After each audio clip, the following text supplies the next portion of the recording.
else do we need? And I need to pick new. I don't have my whole Raise system Medici, set up yet, please. so I'm only using one monitor right now, so it's just That's confusing. that's fine. That's fine. We're gonna ease on back again into it. Hmm. I just So need to let find me out see. what I need. Me go, man. I've only got -2 to my saves because of that ring instead of -3. Woohoo! Oh, you do? Yeah. The ring of protection adds +1 AC and +1 to saves. So. Right. Oh, and yeah. In regards to like the items, who took what? Because I mean, you guys had that chest from Sergeant Marguth.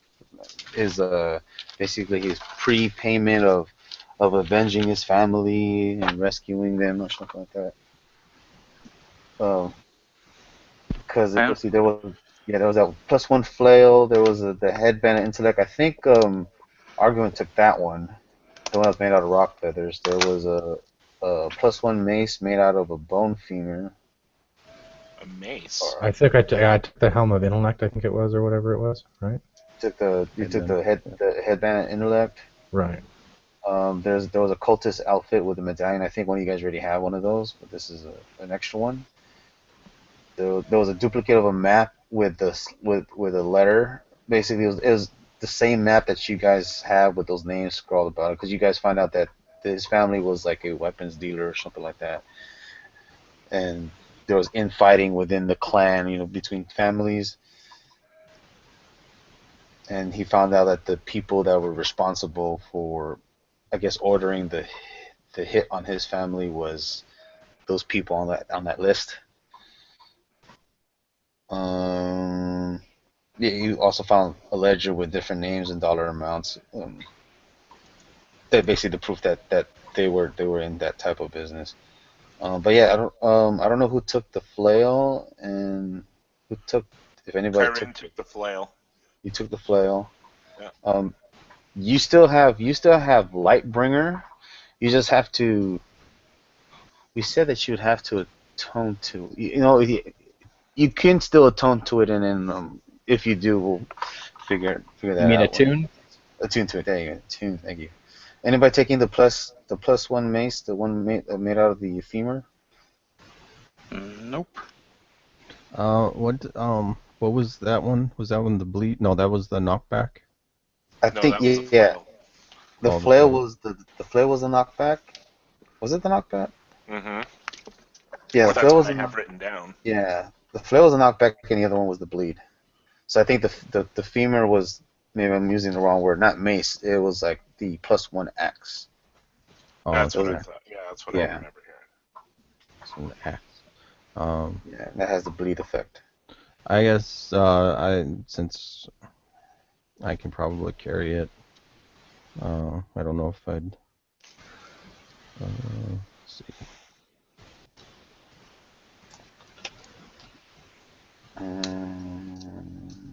Bond 9. Oh, right, right, right. And then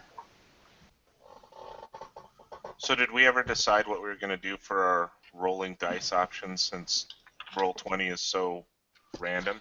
I mean, it's totally up to you guys. If you guys want to roll it and just call it out, or use the dice system, either way.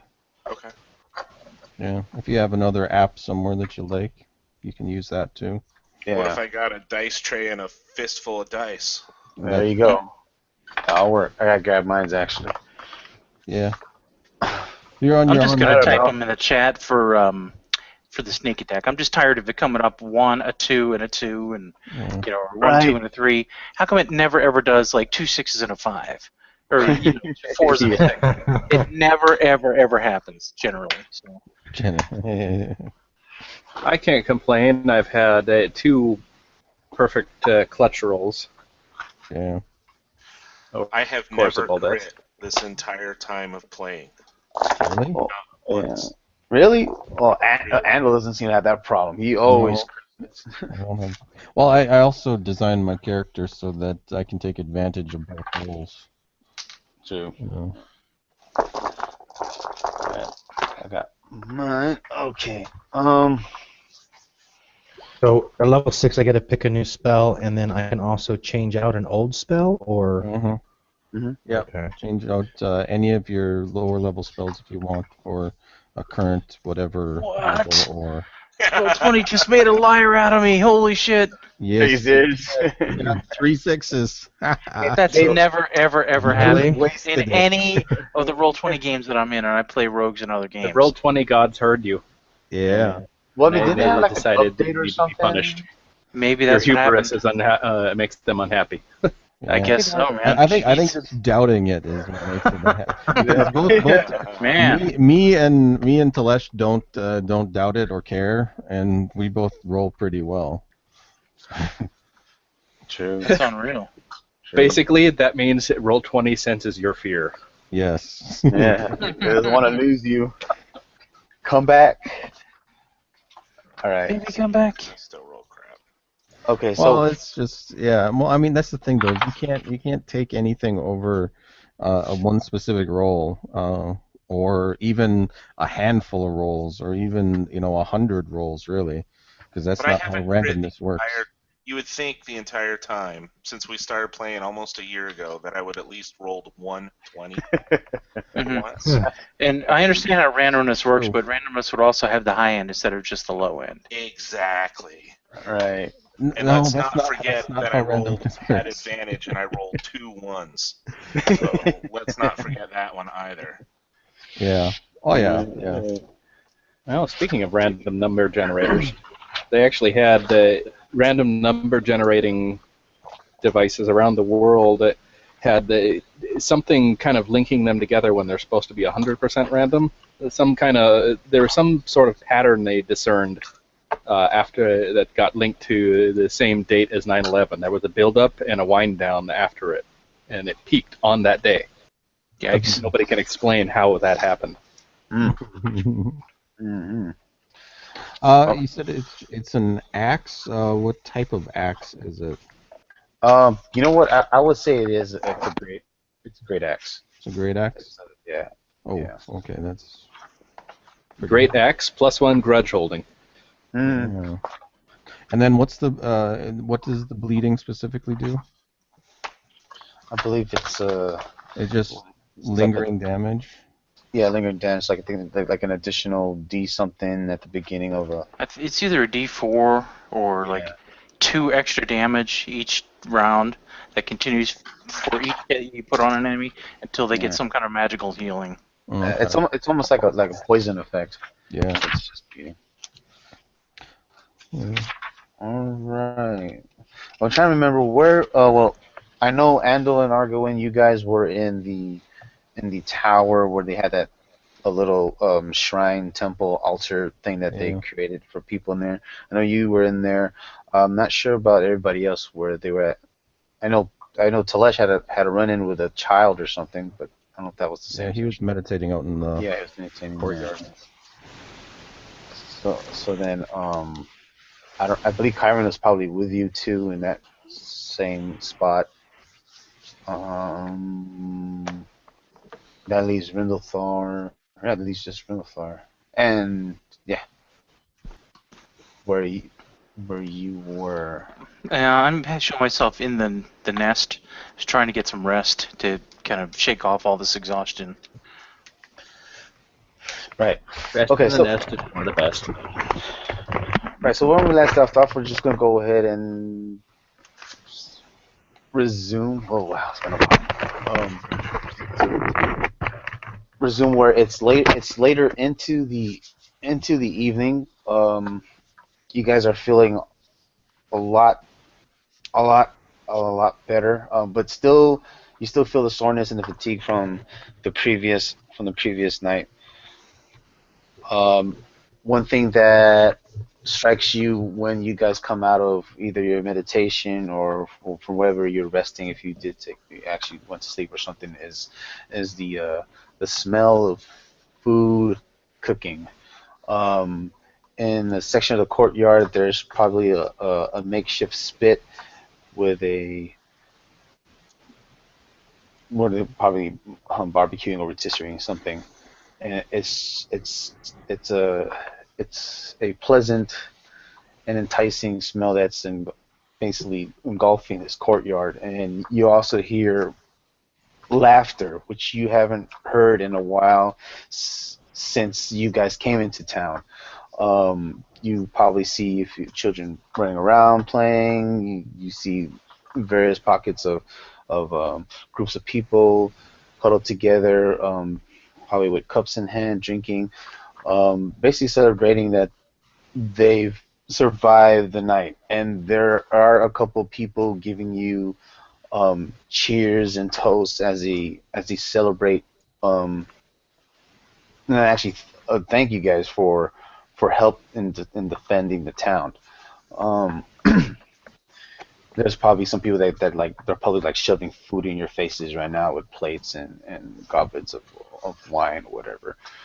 Um, but yeah, that's the that is the atmosphere that you guys awoke to or came to after resting the 8 hours. So we'll say what time did the raid end? Like I think it was like around 10 in the morning, 11 in the morning. So now it's probably 8 to say 10 hours in advance. So it's like 8, 9. No. We'll say early evening, like 7ish in the evening. Just past dinner time. Yeah, and actually, just when I guess the party is starting, where everybody's gathering and stuff.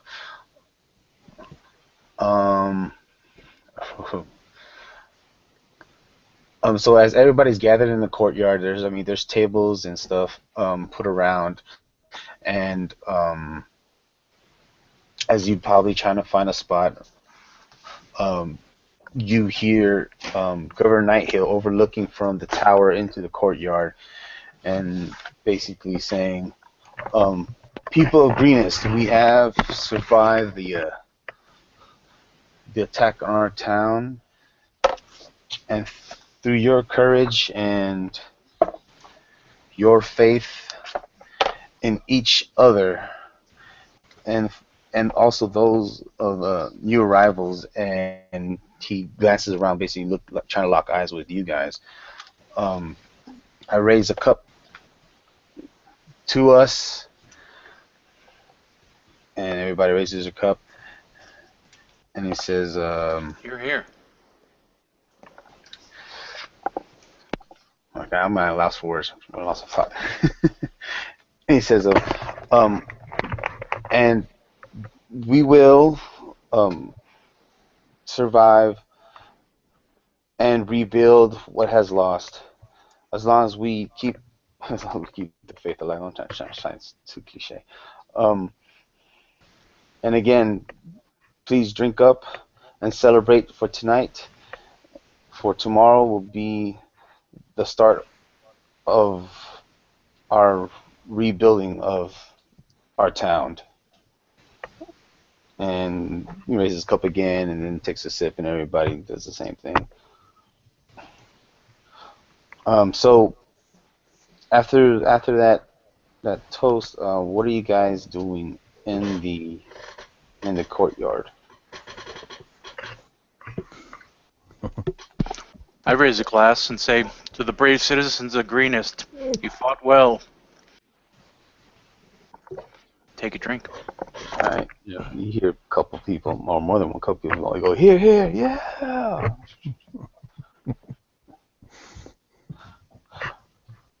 Yeah. Is there any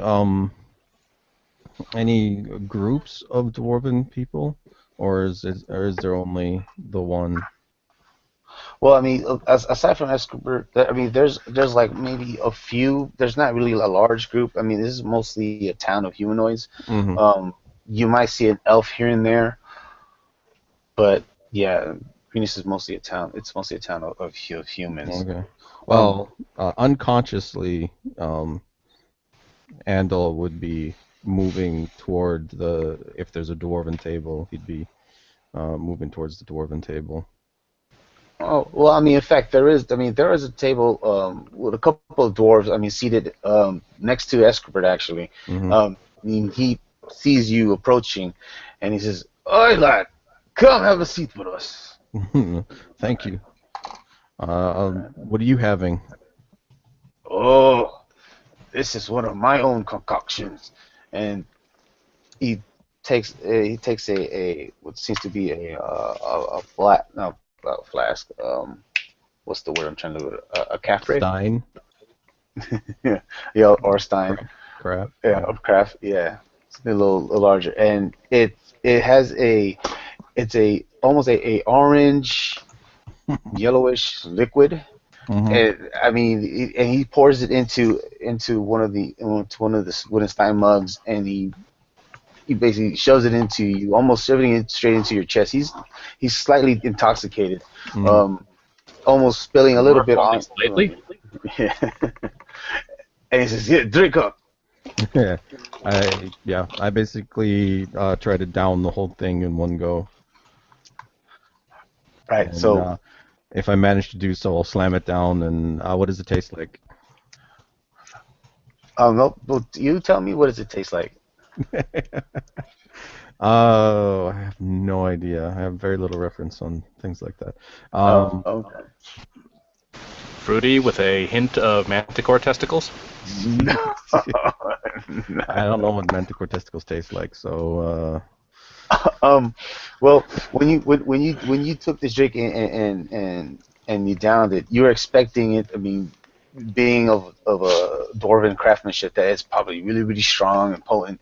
Probably has a real robust or snappy flavor. But to your surprise, it's almost comparable to almost like Elven wine. It's really smooth. It has a slight fruit taste. okay. Right. But after maybe, I would say probably like 5 minutes, you feel the intoxicating effects. It comes on you really strong. That's probably the reason why this drink is so smooth. You don't notice it. So people probably drink it like it's water, but it's really strong. Okay. And in fact, you and Escobar and the rest of the dwarves at the table, I mean, along with some with other few people. I mean, some of them had some female companions with them, and what else? And, I mean, it's a mixed lot, and it's getting rowdy, but not in the bad sense. You know, you guys are having a real good time. What about Arguin and Talash and Minotaur? Agar is Agar's not really up for the festivities and stuff. He's happy that the townsfolk and they saved town, and he would return the cheer and the toast, but then he would probably go find a corner, and he would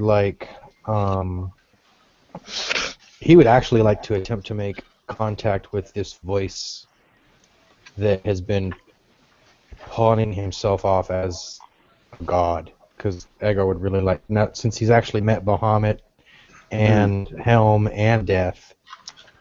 Agar's really curious as to who he has been talking to. So he would try to be as polite as possible, but he would then remove himself from the festivities. I know you have one of those ruby stones, right? What we call it, the keystones. You have I have that. Yeah, I have that. I think I have that ruby thing that always puts you in a trance or makes you forget whatever. There was also another one in that Foot Locker from Sergeant Margaret. Did somebody else take it, or did Arguin end up taking it?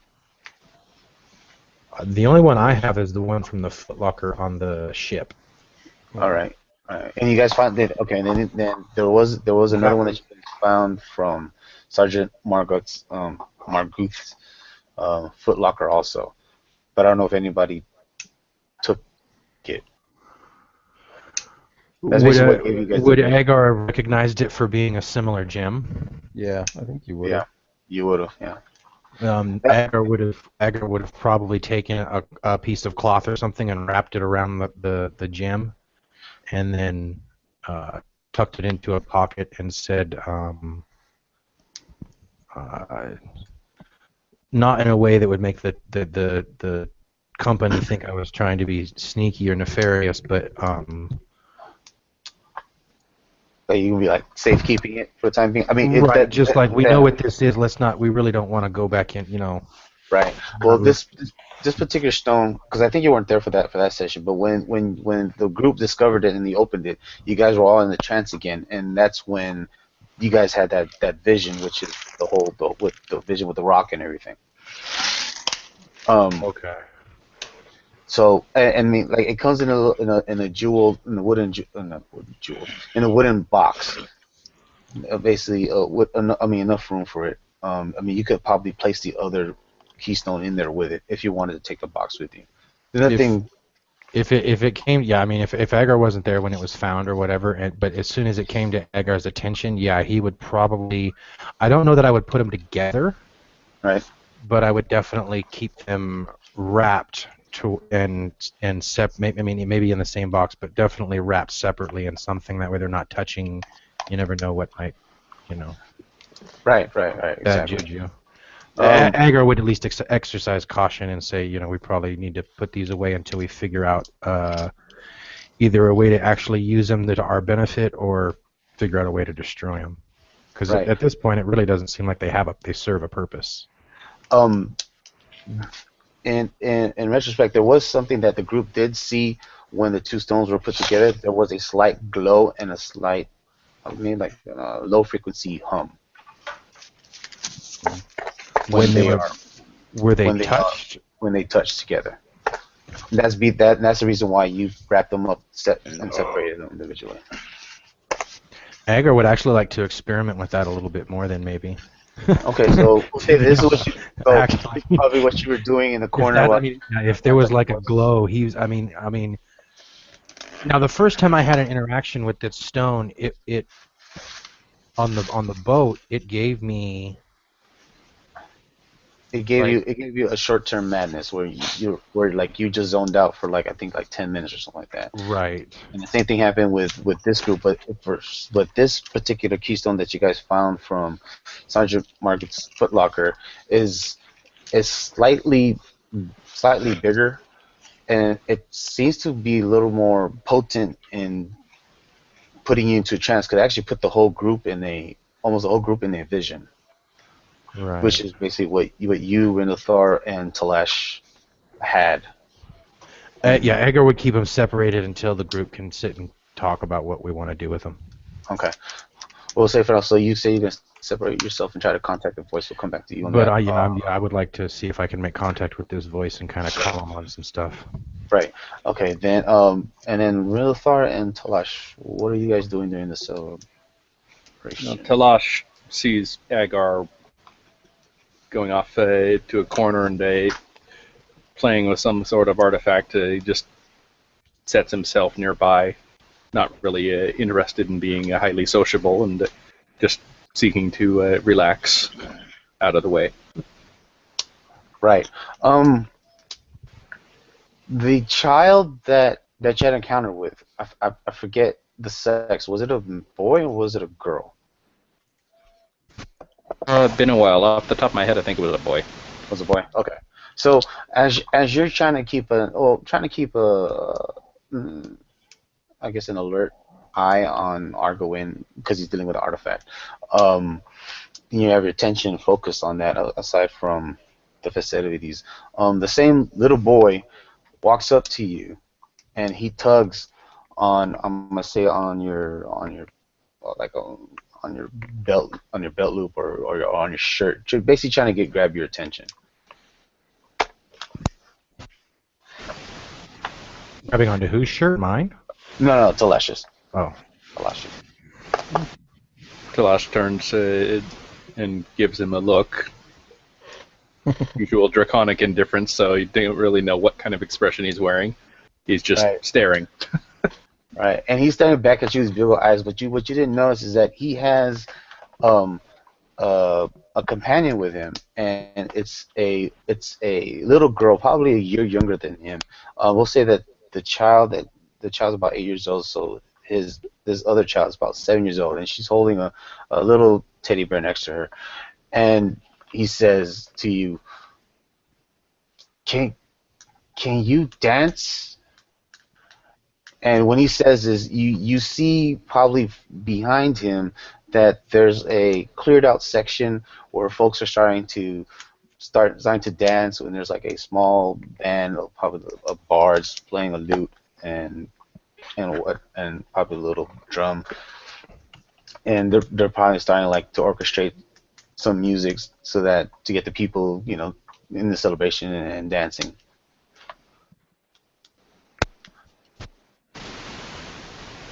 And as the boy asks you if you can dance, you see the little girl. She wants to ask you something, but she does one of those shy things where she puts her hand behind her back and she fidgets like left to right and looks at you with the head tilted.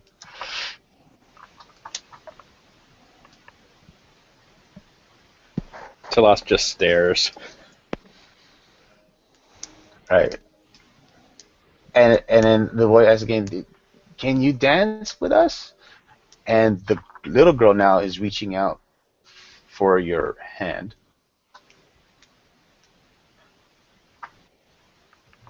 Come on, Talash. You know you want to.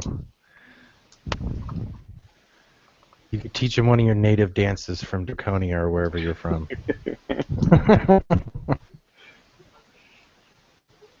Oh, I'm trying to think of how this. Trying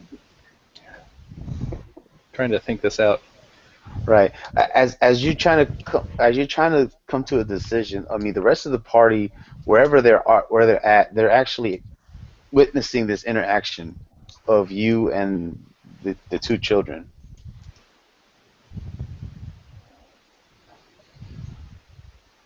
I mean, even in hindsight, Governor Knight, who was overlooking the courtyard, probably has a guardsman or something, and he's looking over. And curiosity also struck him as he looks at this dragonborn interacting with one of the children of his town. Hmm.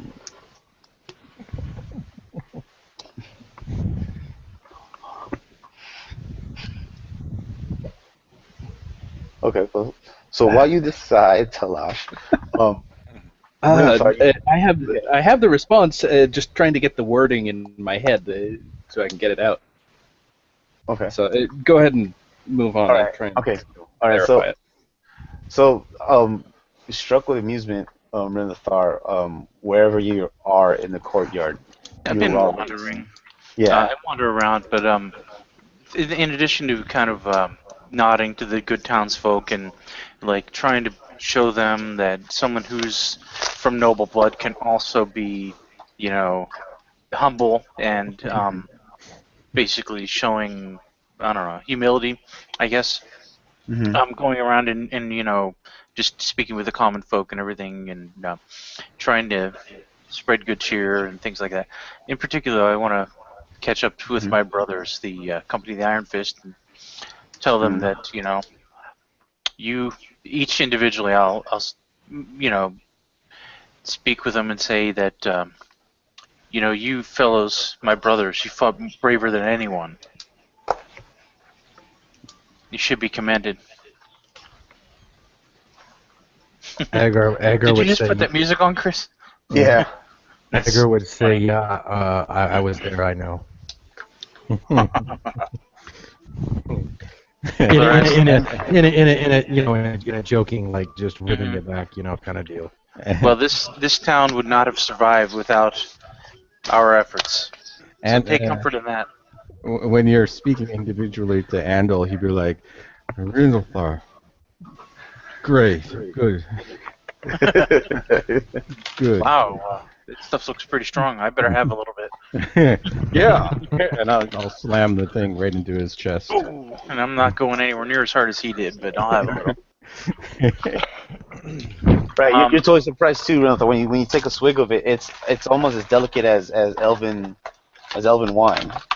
Has a. Quite good. I bet you it has a punch though that sneaks up on you. Mm-hmm. One other thing that Rindelthar would do is he would find his way back up to the wall, taking his stool with him and his warm cloak, and kind of sit up there and just kind of watch out, because you never know when something else bad could potentially happen. I'm Right. assuming they probably have sentries, but just you want for his own peace of mind, he's going to be kind of keeping an eye out, maybe to the west. Okay. All right. So, I mean, as you probably make your way up to a section of the wall to, like you said, to keep watch, the as you pass by one of the not older ladies, but one of the ladies that are serving the meals, she actually serves a plate full of what seems to be I'm trying to think like some type of succulent meat, like some Mutton. pork meat or Something that yeah, jiggles. something. Exactly. And Ah. basically, she shoves it in your face, and and then she just lets go of it, so for you to Oh, I'm take. hanging on to it. Yeah. All right. Probably hungry after all that. Mm-hmm. So I'll have a meal up there and keep a casual watch. I mean, I'm on a stool, so I'm not like standing and pacing around. I need rest. Probably everybody does, but that's basically what I'm going to be doing. Okay. And we go back to Talash. So while everything's happening, again, the child is patiently waiting if you're gonna go dance. What about with them. Kyrin? Oh, that's right, Kyron. I don't worry. I haven't Yeah, forgotten ever you. since you died, nobody really notices you anymore. You're kind of invisible. It's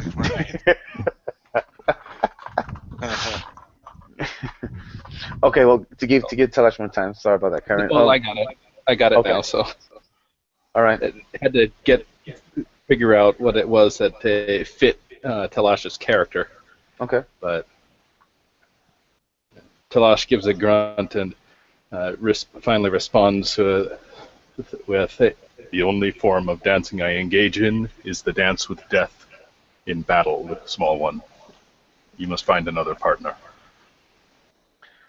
Right. The boy, he looks at you awkwardly and obviously not understanding what you mean.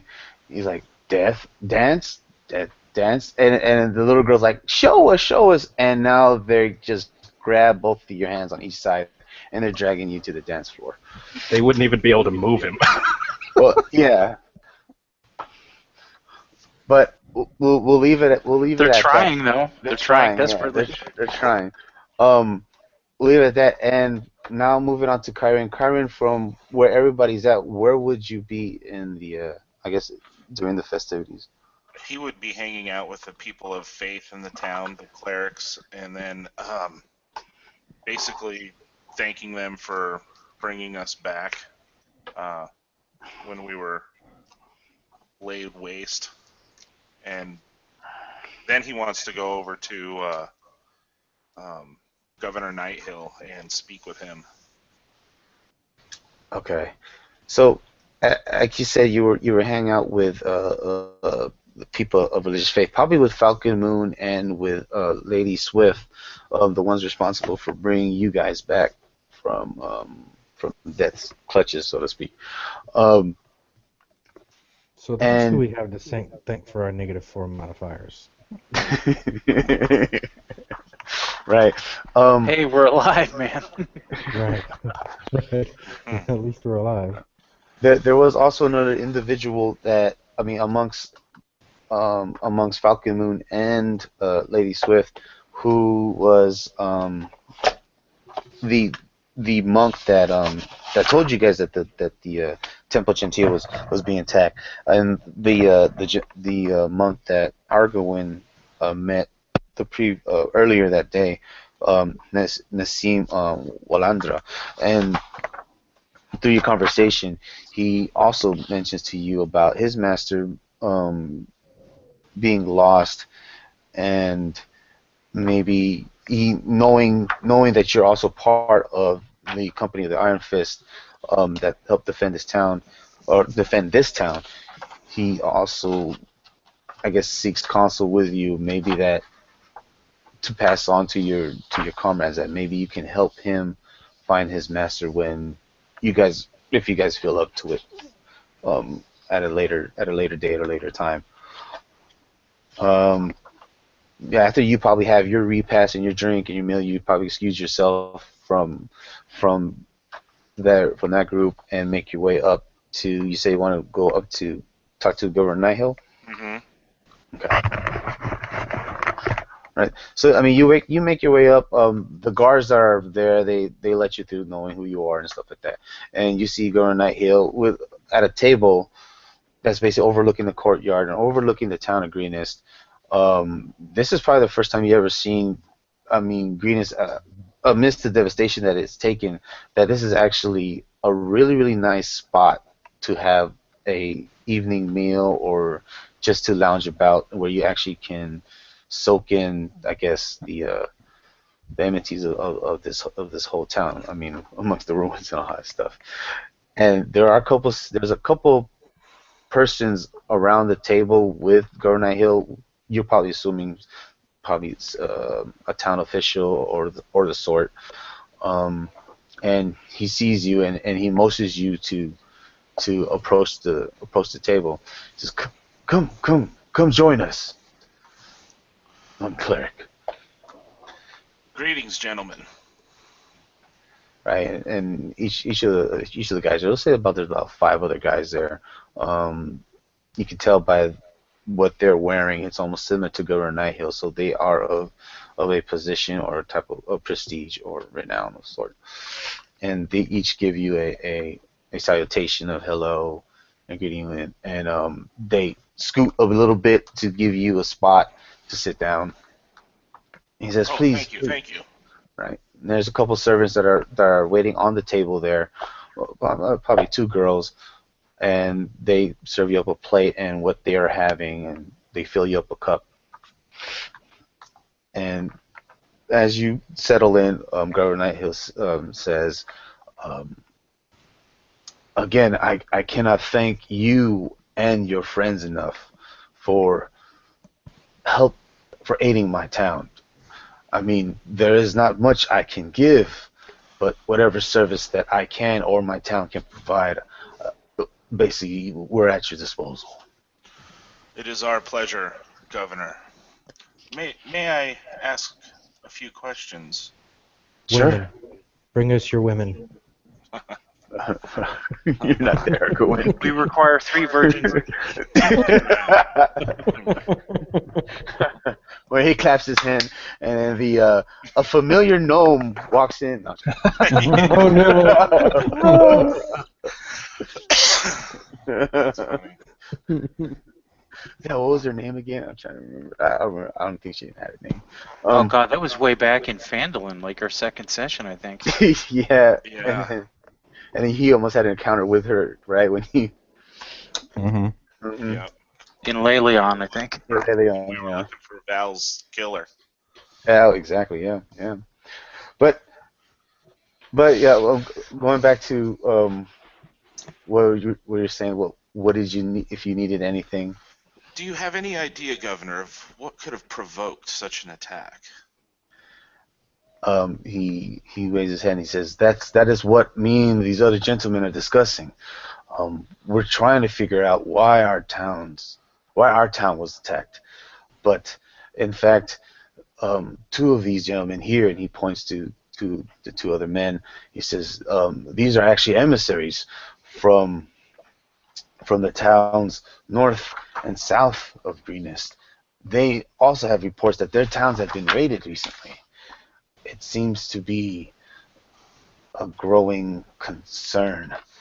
You say more towns were attacked. It seems that these raiders are. I do not believe their purpose is to destroy a town, but just to raid it of its riches or wealth or common goods of sort. They've left most of the people unharmed in the other towns. I mean, here too. I mean, there were more or less not that many casualties except for my men who fought back. But it seemed that we were just corralled into this keep while they raided our town. And the other gentlemen are agreeing that that's the same thing that happened at their town too. Did you notice any strange goings-on prior to the attack? And he thinks for the moment. He says, "No, not that would draw my concern or notice. No, there was nothing of the sort. It's just a total surprise. Interesting. Right. And then one of the gentlemen speaks up and says, well, now I want to find out what is the reason why these, oh, excuse me, these raids are happening on our towns, in the green fields. It seems that the rumors of the dragon cult of whatever, they seem to have some type of and then another one says, yeah, that's right, there is another purpose that we need to find it out, but who among us would do that? Do you think someone could be working from within?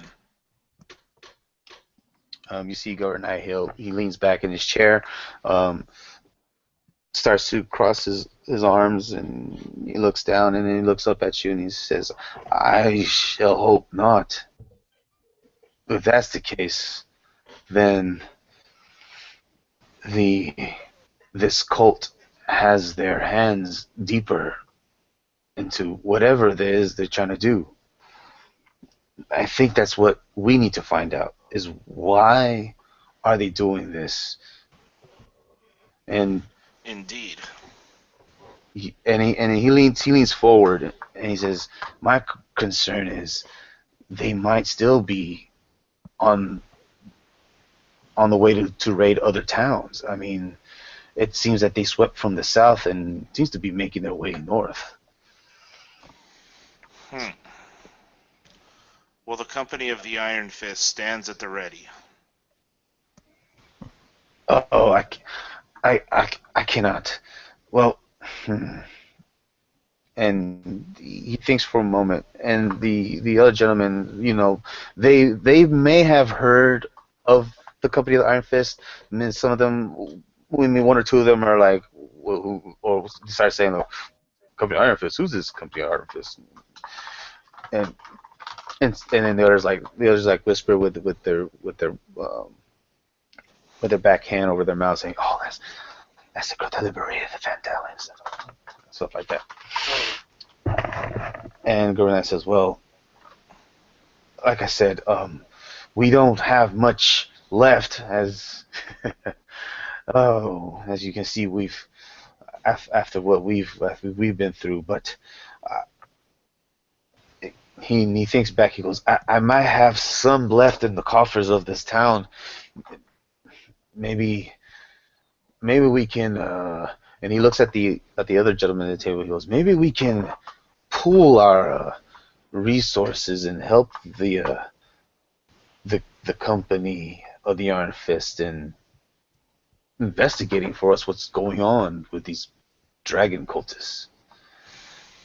I'm sure my friends would agree with me if we allowed you to keep your money, yet we would like the services of one of your healers in town to restore our vigor and our strength. That definitely that can be done. If that's the case, I would suggest you talk to I mean, Falcon and Lady Swift. They will be able to aid you in that. I was just there. I should have thought of that myself. Don't be too hard on yourself. We know we've all been through a traumatic event. Indeed. But in any case, I suggest we rest up and celebrate for tonight, and worry about tomorrow, about rebuilding and what we, I guess, plan to do next. Kyrin grabs his mug and he raises it and says, "To greenest, then, gentlemen. To greenest." And each of them stand up and they grab their mug, stein or glass, and it says, "Yes, to greenest." And then you guys all cheer toast and down your drinks. And he says, well, "You're more than welcome to stay here with us if you like, but I think we're probably going to start discussing what is needed." I for will tomorrow. not disturb you any further, gentlemen. I will go back to Falcon Moon and see if I about getting that restoration. Good day, And gentlemen. he says, "Thank you, and please express our gratitude to the rest of your friends." I certainly will. Right.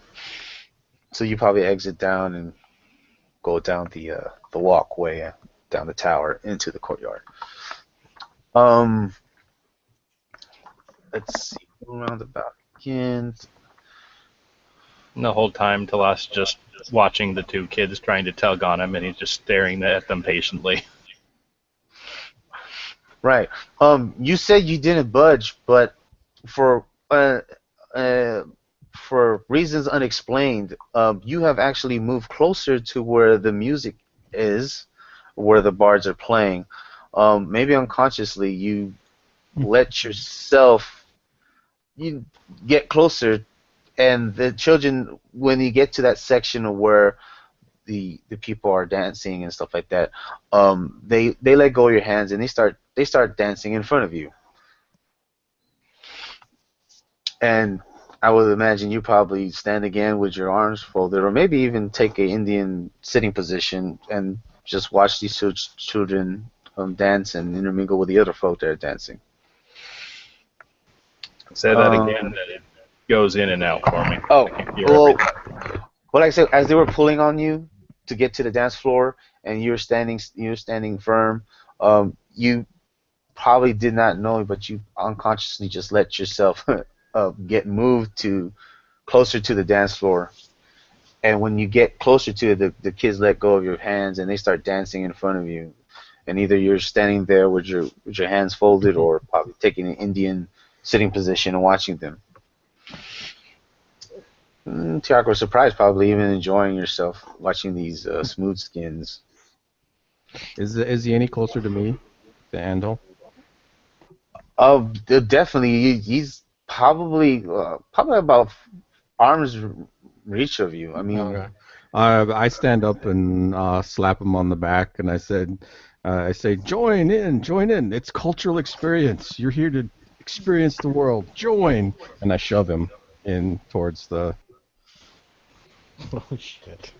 right, and then right when Andal does that, you have a sudden flashback, and an ominous voice says, "Yes, my son, you are to learn the ways of the world." Oh man. Just for a split second.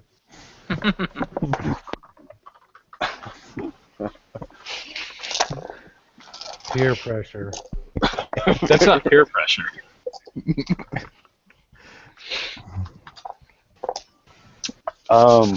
So as you're still trying to fight back the feeling, His foot is unconsciously tapping. no, that's foot. I'm gonna say his toe. There's a toe. Just one little one toe. A toe. Tap, tap. Talash is a stick in the mud stoic. Like a velociraptor. Yeah, like a velociraptor. Like when they were doing that click click noise in Jurassic Park? One of those. Let's see. Talash is the stoic. He just doesn't respond. Moments like this, he doesn't work well. He just doesn't dance. He doesn't do much. He never smiles already. But it works well, though. Yeah. It works well. Well, with Talesh being a stick in the mud and one tankard in one hand, Andal will kind of join in with the dancing. Well, there you go. And probably Andal, as you're probably joining in with the dancing, there is an elvish woman, quite attractive. She sees you and she grabs grabs a hold of you by your hands and starts swinging about, and you guys go into whatever cultural dance that they have. I mean, what is that? I was more picturing kind of that like skip dancing thing where you. Yeah. Well, it just I was kind of thinking that I was going to be there all by myself, but yeah. I would probably not really even notice if someone came and danced with me at this Oh point. yeah, yeah. You're like far gone by now. You probably Slosh. didn't even know. You probably had like 3 cups of this thing. Yeah, That. and I got a half-filled tankard still in my hand. Uh-huh. Right. Moving on to a spot that's semi secluded.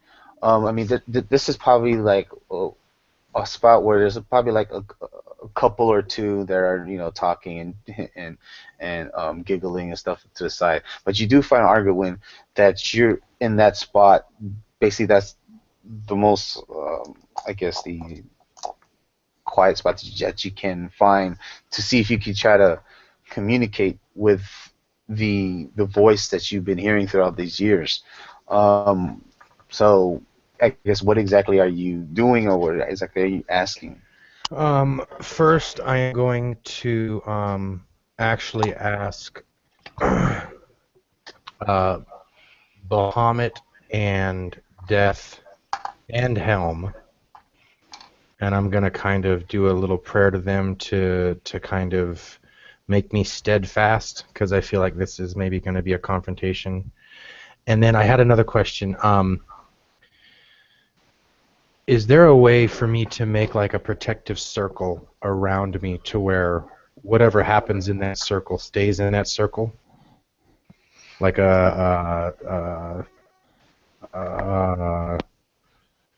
like, I don't know if you've ever seen The Sorcerer's Apprentice, but they have Merlin's Circle where, they learn all their spells, or Dragon Ball Z where, they can go up to the thing and time changes or whatever. Like, is that like an innate thing that like, would I be able to make my own little sorcerer circle to where I could literally be just cut off from everybody? Well, yeah, I'm gonna say that there's something that you can do where you can put yourself into a trance where you would block out, basically, almost like a what's the word? Oh God, it's from Insidious. Like, I want to create like almost a barrier spell to where, like, once I go into the trance, nobody can even come near me. Yeah, no, it's not a. Well, they have that it's like astral projection or something like that. It's called Magic Circle. Yeah, it's There you Magic go. Circle exists. It's just called Magic Circle. Oh, is that what it is? It's a spell. But is that an actual spell? You can choose to either bind something in or bind something or keep something out. I think that's what I binding. want to do actually is I want to plead my case to Helm, Death, and Bahamut both to help me figure out what this voice is and, if possible, exercise it. But I want to do it in the safest manner possible to where I'm not going to be... I mean, for all I know, it could be a demon inside my head, and once I let it out, now he's got free reign to do whatever he wants. So I want to make sure whatever's going to happen is contained within this circle. Okay. All right. Does that make Well, sense? right, it does make sense. One thing about the Magic Circle, it does have a worth. Well, he also doesn't really have that spell, do you? I don't have that actual spell, no. So I'm just wondering, is that... I mean, without that spell, then it's not really possible.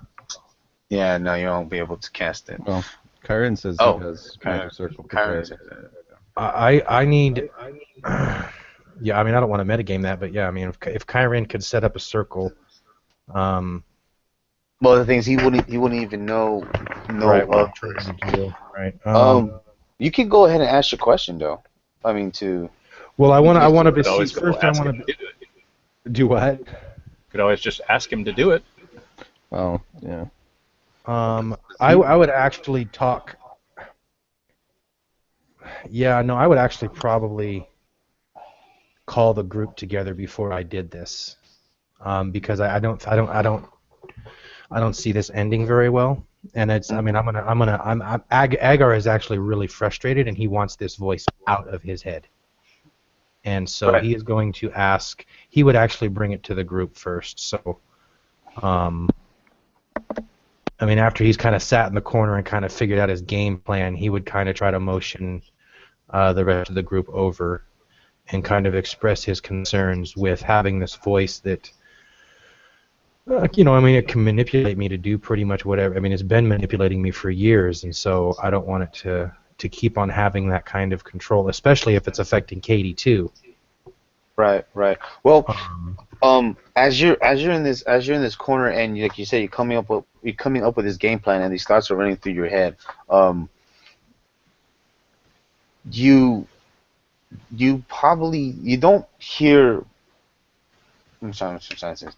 You don't hear a voice, but you feel an omniscient presence. This feeling that you have is not one that wants to do you harm, so it's possible you might have made contact with Bahamut, Helm, or well, maybe Death. But the feeling that you get is it's almost a feeling of, I'm gonna say, of relief,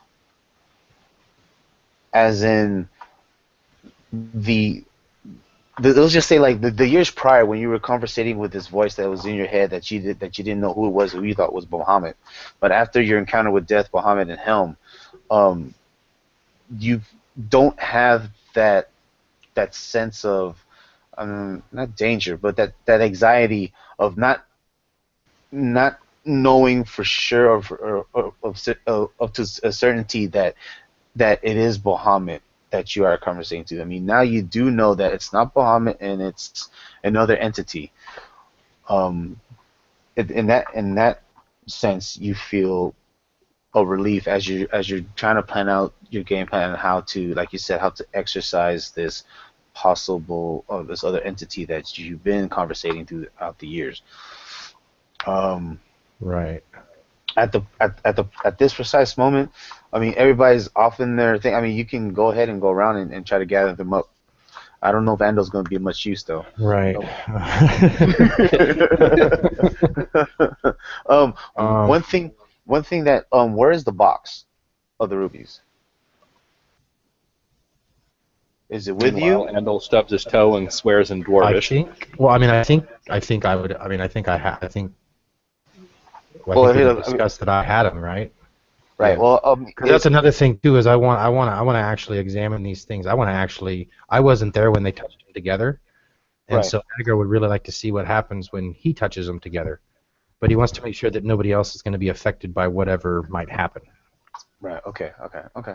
So you have to find another place or spot for that. Right. Well, we'll say for now you're still trying to you're probably trying to figure out your game plan and the best optimum time to let these guys know that, hey, I want to Right. do. Is now so I'm actually making contact with this voice though. You're not making actually any contact with any voice. You're probably other than trying to think about Muhammad Helm and subconsciously asking questions, just like you were thinking out loud. At the same time, you're probably calling out this other voice, and the feeling that you have now is almost like not that the connection is severed, but it's weakened Right. with that particular voice. Ever since your encounter with Death, Helm, and Bahamut, it's that connection has weakened. Okay.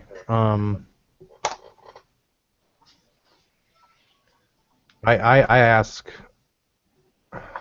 who would be the right one to ask. Well, Death already told me he wouldn't tell me, so I'm gonna ask Bahamut if he knows, or if he has any kind of an inkling of who this entity might be. Because I think I asked Death, and he said he didn't, or he wouldn't tell me.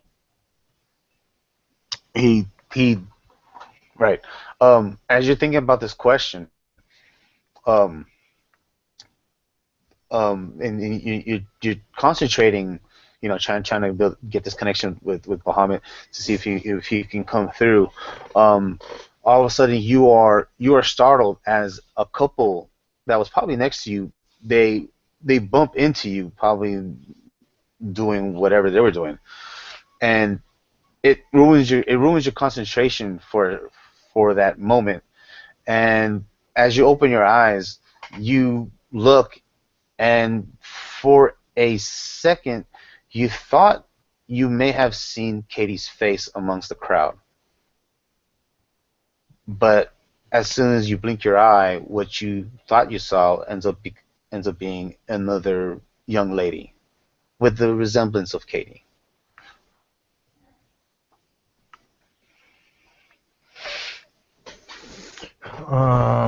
Okay. And we'll leave you with that as Yeah, we thanks. move on to Rinathar. You're coming up on the wall, and I don't know which side you're facing, northwest, south, or east. Probably west, near the gate. Right. And I would Oh. Mhm. I would be keeping a pretty sharp eye out, but seated. And I'm also going to ask one of the guards if he could tell me who is like the ranger captain, if there is such a rank here in Greenest, for I would like to speak with him at some point. Right. And the guardsman says, "Well, sir, it's only Escobar who's in charge of, I guess, the not much military, but of the force here. We don't really have a ranger company, so to speak. It's mostly just us guardsmen." Is there anyone among you that tends to range about or maybe scout the perimeter of your town and the surrounding lands? Aside from our emissaries and the guard detail that's sent out with them, we don't really have any patrols, so to speak, that go out of our jurisdiction. It's mostly just kept on our borders. That's for shame, because that may have contributed to the unpreparedness of the attack here. No fault of yours, obviously. But, right. He hung his head in shame for a moment, as he said. He picks it back up. Yeah. And you know what? This came at night. I'm blessed with being able to see well at night from my elven blood, but you know, human eyes don't see as well in the dark. So you're not at fault there either, good man. You all fought well, and nobility is defined by one's actions. It's not a birthright. Right, and he bows his head again, and he has a smile on his face, almost like, thank you for the compliment. But I will speak with your good man, or should I say dwarf. Escobar was a dwarf, right, Chris? Yes, he's a dwarf. All right, I will speak with him. Thank you for your time. Right, and when you say that, he points. He says, "Well," and he points towards where Escobar's table is. You probably glance down. You come across Ando dancing with the elven woman. You see Talash there watching the children, and you notice his foot is starting. It's not just the toe now; it's the foot is tapping now. Wow. And you see Escobar, and he's with his brethren, and they're tossing more than a few back. You know what, Chris? Now I'm remembering, sort of. It's been probably a month and a half when we first got into here. But one of the first families we helped save, the husband was wounded, and he was trying to fight. Wasn't his wife a ranger? His wife? A ranger? Yeah. No, I thought she was. No, she's maybe just a warrior. She's she was known as the town mage. She's the one that did the men on the gate. All right, but she was more of a fighting type than her husband. Yeah, well, it's more that she took up arms when her husband could not. Right, he was too wounded. He was trying to kind of protect the children and everything. All right. Well, part of the reason I'm wondering about this is, I mean, Rindlethar tends to, when there's danger that's near, even though there seems to be a little bit of a respite, he's pretty much all business. And I'm wondering if those vision, the collective vision that we had when we were kind of having the three of us go off and chase after the wagon that had left and went off, I'm wondering if there was some truth to that vision. And if not that, and maybe some of the other wagons that departed full of, loot laden with treasure stolen from the town. So I'm thinking if I'm not able to do much and still get my rest, I'll at least keep an eye out around as maybe the dawn come. Is it dawn already come yet, or? No, it's just early evening. It's probably just hitting about 8 o'clock, 9 o'clock.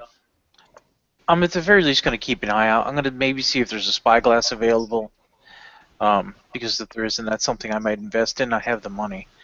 Right. Well, actually, the guard that you spoke to, he had one hang off his belt loop. Oh, good sir, can I borrow that? I promise I'll hand it back to you if intact. Oh, sir. And he hooks it and hands it to you. So I'm going to spend a little time keeping an eye out, seeing if I can see ruts from heavily laden wagons that were taken away. They almost always travel in a file, and they'd most likely have to use the roads. So I'm going to be taking a look around, see what I can see as before the light completely fades. Right. I do have dark vision too. I'm trying to remember. Which direction did you guys enter town from? It's from the south. Okay, so Yeah. well, what I was really asking was not asking, but was going to tell you was when you look into the direction of the south, when you actually scan over the horizon, you do see you do see a campfire, and it's more than likely it's where you left the merchant when you guys were on your way to Greenest. They have more than likely taken camp there because you do recognize probably the I'm gonna say the standards, but probably like the covers of the wagon or the cart or there's some type of that that it came from the town of Phandalin. I'm going to signal them with like a lantern where I open it, close them, give them 3 flashes, wait, 3 flashes, basically almost like the all clear type of thing, and hold up on the wall. There's a chance that if I can see their campfire, they could see this up on the wall. I'll do that, for a few minutes, and then put the lantern back where I got it. But there's a chance that maybe they could come into town and deliver much needed supplies, and maybe we can begin to get back to some sense of normalcy here. Right. I don't know the exact. What's the exact? Because I mean, you could just look. Like how far in miles it is, because I know. Yeah, it was maybe a mile. They decided to wait up on the top of the hill outside of the town because it looked like there was danger below, and they said, "Well, we're going to stay here off the trail, and exactly. you guys go do your thing." So. I mean, after you signal, you wait a couple of minutes to see if there's any response back from that campfire. There does not seem to be any response. Again, you don't even know if they're actually looking out for a signal or anything like that. But from your keen eye, from where you are, aside from the actual campfire, I mean, it's not just one campfire. I mean, it's probably like 2 or 3, but the flames are really low. You think you see movement, but it's not something to grow concerned about. Probably just the people there at that particular campsite. They're probably they're moving about or doing silhouetted against the fire. I think I got you. But you are certain that's where where they are set up now, south of the road, south of the road. Yeah. And then with that, went back to Kyrin. You said you're gonna head back to Falcon Moon and Lady Swift about the restoration, getting restored. Yes. Yeah, you're just too far off route to actually see anything. Sure. So, you find he doesn't stumble and fall off the parapet. he pokes himself in the eye. Yeah, Pokes himself in the eye. I have +10 on my acrobatic skill. I doubt that's going to happen to me. No, when he pulls the spyglass down, the guard he got it from was being pranked by a buddy and didn't know it. Now he's got a big old black ring. Big old, I'm about to say that. Yeah, it's a big old black ring of shoe polish. Like the Little Rascals dog. Right. You know what? Yeah. When you hand the spyglass back to the guard, you notice that he has a ring around one of his eyes, and the guard slightly chuckles at you, like. Oh boy. Yeah. Thanks for both. As I clean it off. Right. So moving back to Kyrin, you find I forgot his first name, but you find Falcon Moon and you find Waldara, the other monk. They're seated at a table. You don't see Lady Swift at the moment. Okay. Greetings. And they turn towards you like, "Oh, please, Have a seat. Thank you. I was wondering perhaps if there was a way that you had a spell or a enchantment that would rejuvenate my friends and I. It Right. seems So, that our mhm. vigor and our stamina is been depleted. Feels like a -3, as it were. Just to throw a number out there. -3. Yeah.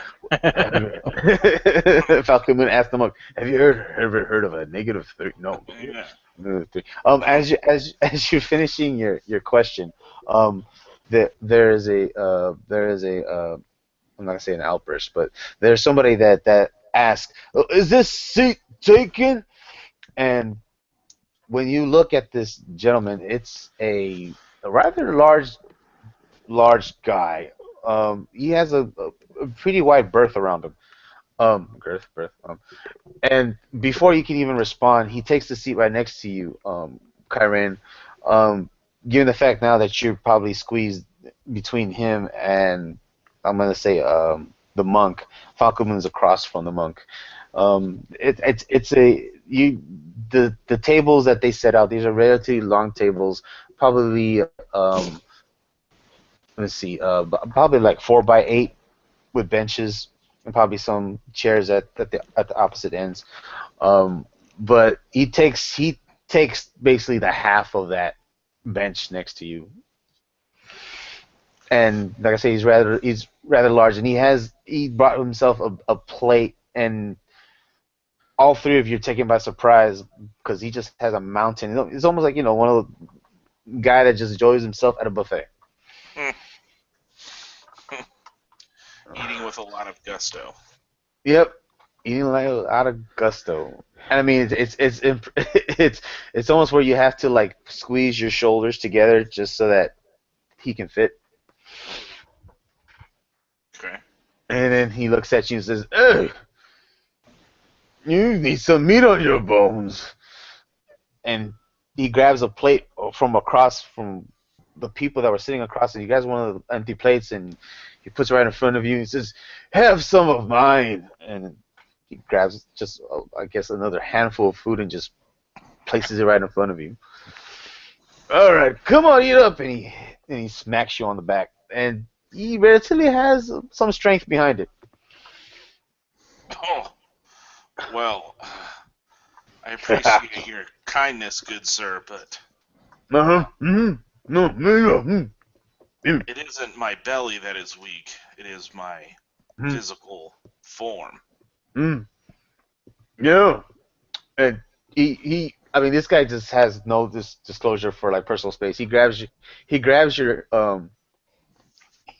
what's your dominant hand? Right. Okay.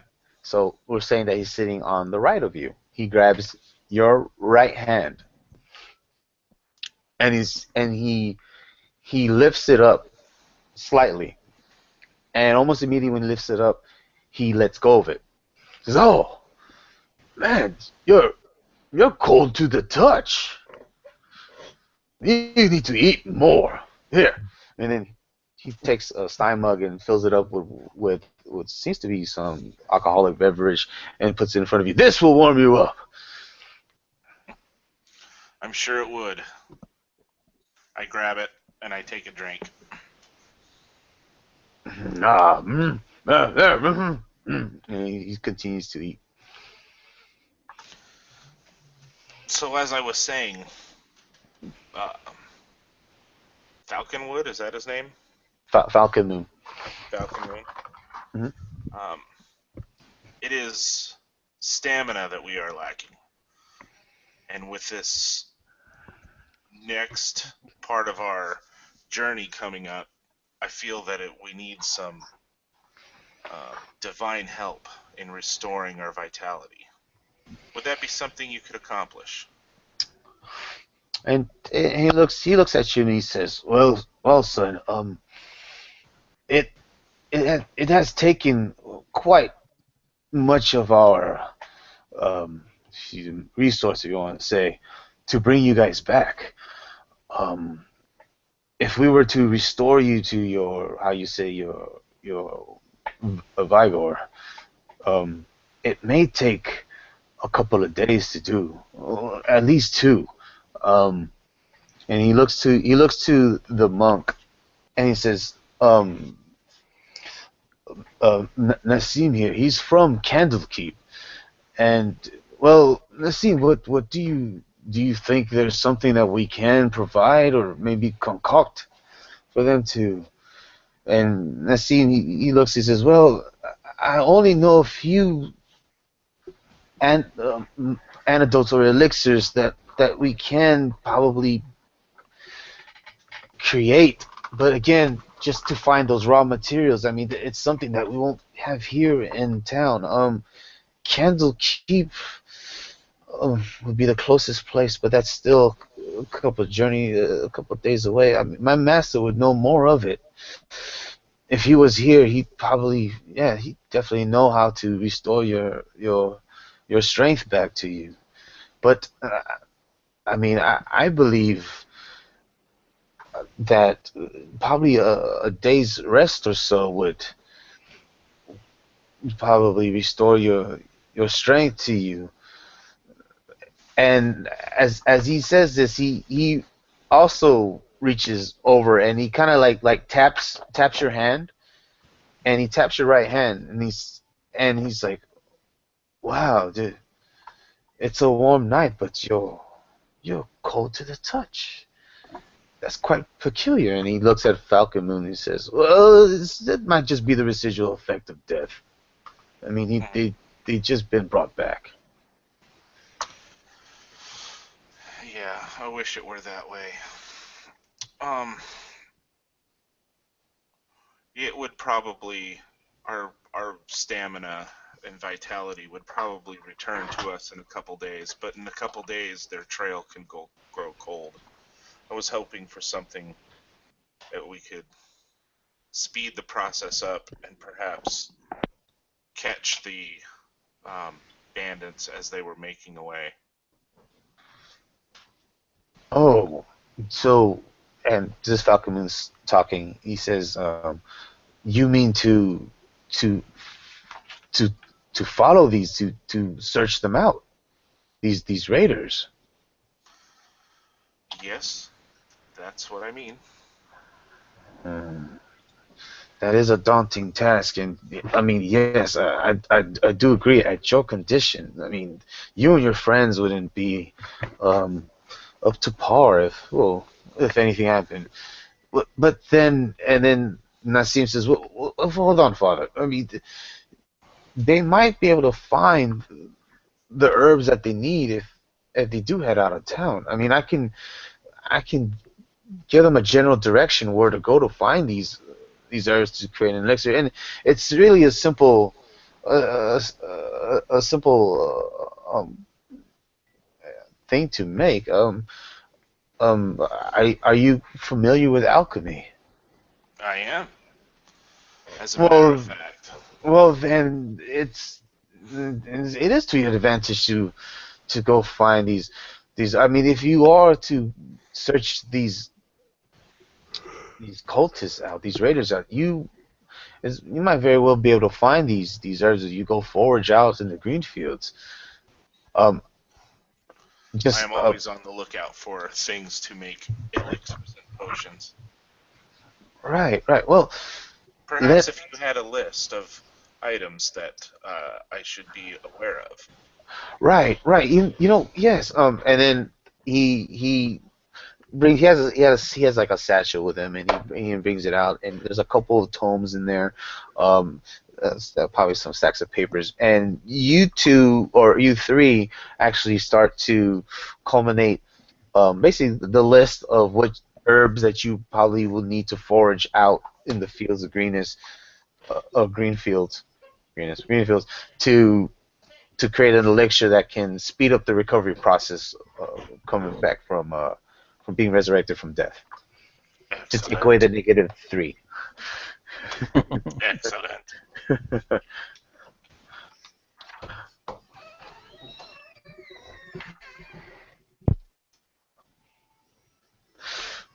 All right. So that's what you are doing right now. And going back to see, or when you're still in, probably on your game pack, still trying to communicate. Andal, you're tossed. I probably found some corner now to pass out in. Oh man, you are in the clutches of the elven woman. Probably buried your head in her bosom as she's stroking your hair, and be like, she's saying, Am I there, just there. snoring? I'm just snoring really loudly, aren't I? No, you're not. You're not asleep yet. Oh. She's like cooing you. You know, like a mother would do. Oh, But you're like a little baby. Up, you know. A little baby in search of boobies. But basically, she's cradling you as opposed to the other way around. That's what's striking everybody. That seeing this scene be like, wow. Because I mean, you're more or less still armored. You Pretty haven't much. doffed your armor. Yep. Yeah, so it is a sight to see for a woman to actually carry an armored man. But I mean, you're not the only one. There are guards that are probably off duty doing the same thing. When Agar got knocked out of his trance and had that little snippet of a view of Katie, right. It would have actually brought to the forefront of his mind, oh shit, Katie. Right. And Agar would actually like to try something different. You said the connection that I had to the voice was weaker. Yeah, yes. Is I want to try and follow that connection and see if it can lead me to Katie. Like, can I psychically or astrally like follow that connection and see if it can give me any kind of? I feel like me glimpsing her image the way I did meant something. At Okay, least Agar feels that way. So Agar would like to try to see if he can use that connection to tether himself to Katie to find out where or how she's doing or any kind of insight. Sure. Give me a charisma check with your -3. It's gonna be pretty difficult.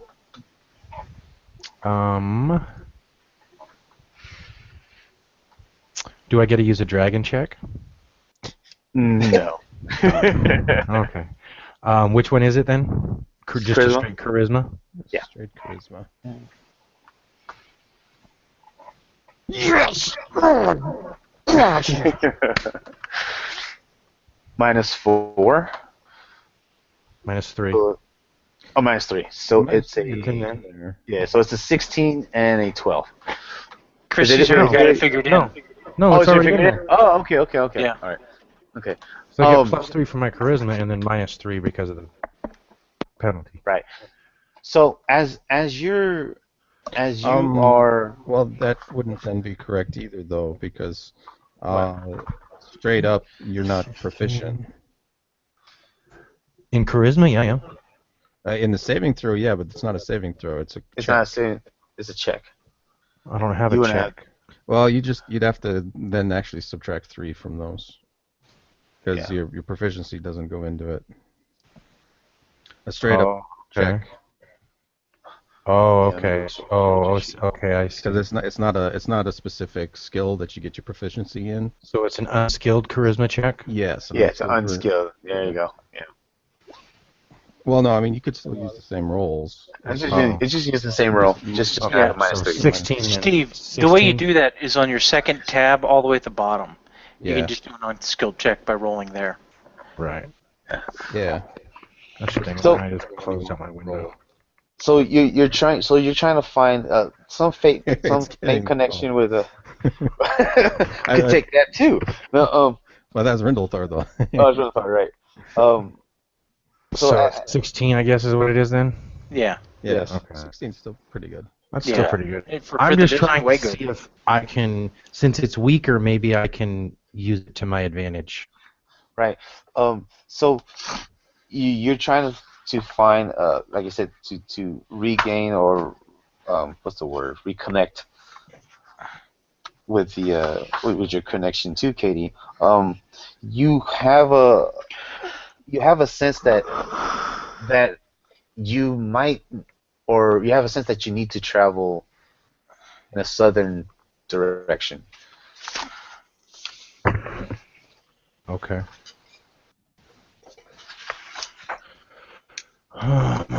Okay. Well, I mean, I see else having fun and revelry, and that's just really not Agar's scene. So he would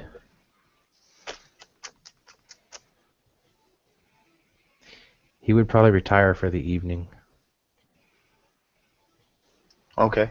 But first he would go. Who is the closest person to me? Closest person to you. That's not totally messed up like Andal. Well, I mean, no.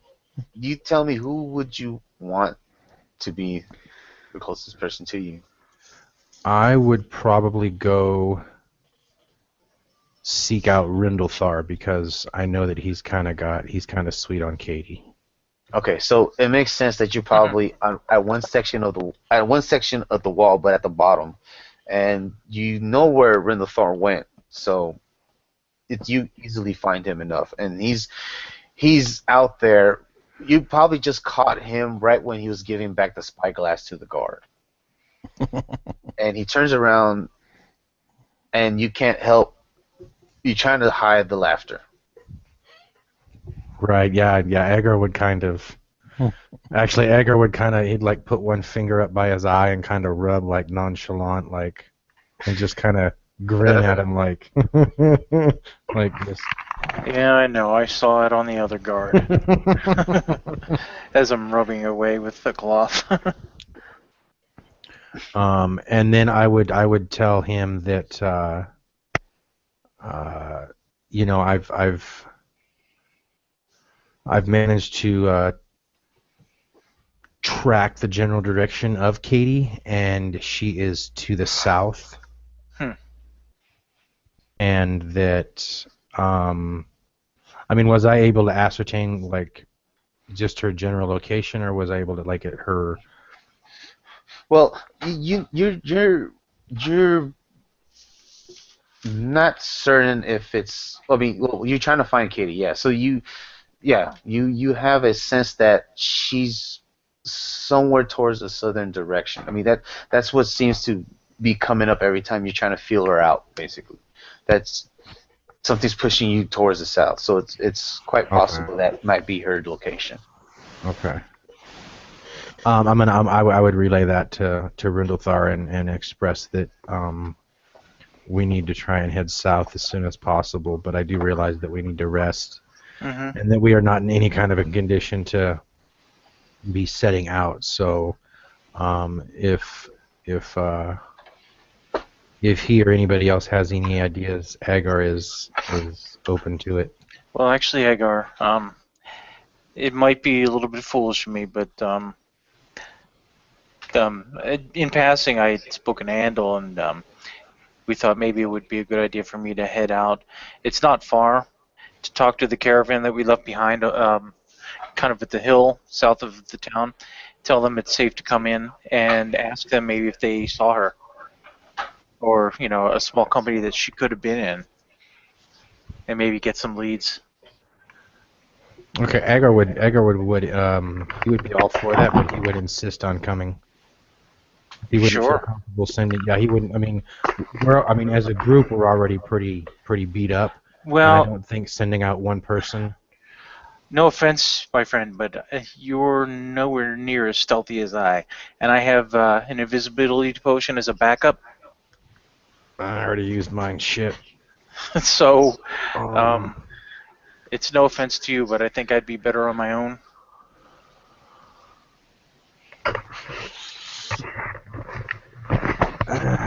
Yeah. I've got a bag of caltrops. If I get into trouble, I'll dump behind me. Invisibly, I'll make my way off, and you know. I also don't plan on traveling on the road itself, and that's where I'd be most likely to be seen. So, I think I can do this safely without any major difficulty. Okay. Agar definitely doesn't like the idea of you going alone, but I mean, he will concede to your expertise and your opinion.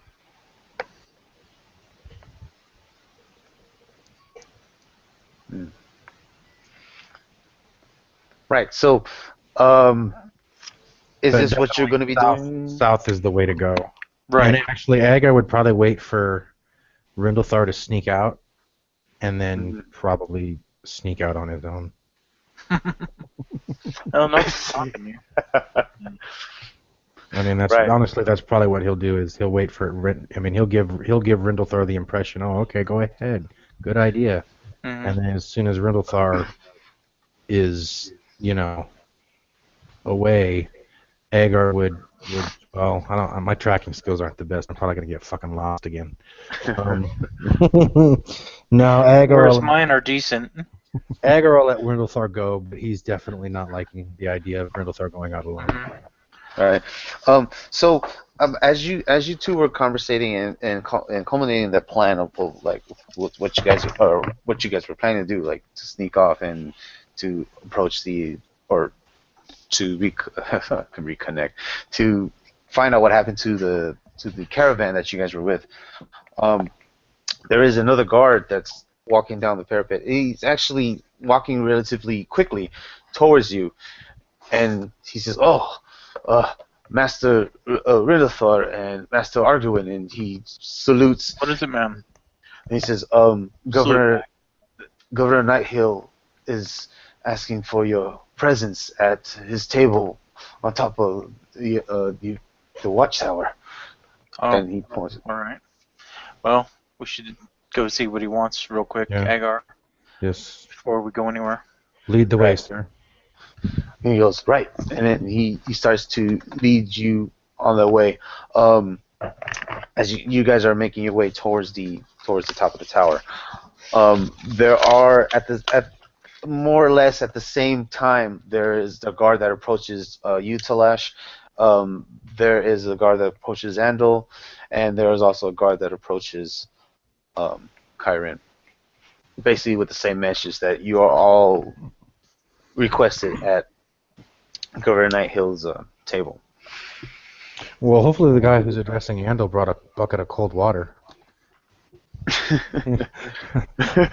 Because Andal's probably in heaven right now, to be honest. Let me sleep. Nice boobies. Right. Oh well, the ones that approach, we'll see what happens. The guard that approaches you, Talash, he tells you the same thing. Do you follow, or is there anything that you, aside from tapping your foot? Galash gives him a nod, and Right. Well, And, pretty much just goes. He's Right. got work to do. he's if anything, he's a little bit, not to say caught off guard, but he's a little uneased that he's been sent to I keep on getting lost for words, to a Dragonborn and to be brought back to his lordship. The guard that approaches you, Kyrin, he begs his pardon to Falcon Moon and says, "Father, his presence is requested for Governor Nighthill." And he says, "Oh, well, that's fine. We can go over this later on after you have your meeting up there with Sir Nighthill." Very well, lead the way. Right. And Nassim says, "Well, I'll have the list done probably by the time you get back." And you go ahead and follow the guard. Now, the guard that approaches Andal, he, for a second, does not know what to do, and he shakes his head like, "Oh, like, fuck, what am I gonna?" And he looks around, and he just shrugs his shoulder, and he leans over to the elven lady, and she's like, "Are you sure he will not notice?" "Quite frankly, ma'am, I don't really want to, but hand him over." All right. And you being semi-conscious, the guard does his best to cradle you in his arms, and he's having an awkward time. And there's other guards that probably see it, and probably two other guards aid him in carrying you up the flight of stairs. Wow, what? What? Right, and then you hear the elven lady call out, "I'll see you later." Did they actually say anything to me? Oh man, he stinks of that dwarven ale Eskeberg. Yeah, and another one. I just hope he doesn't puke all over me. Give me a Constitution check.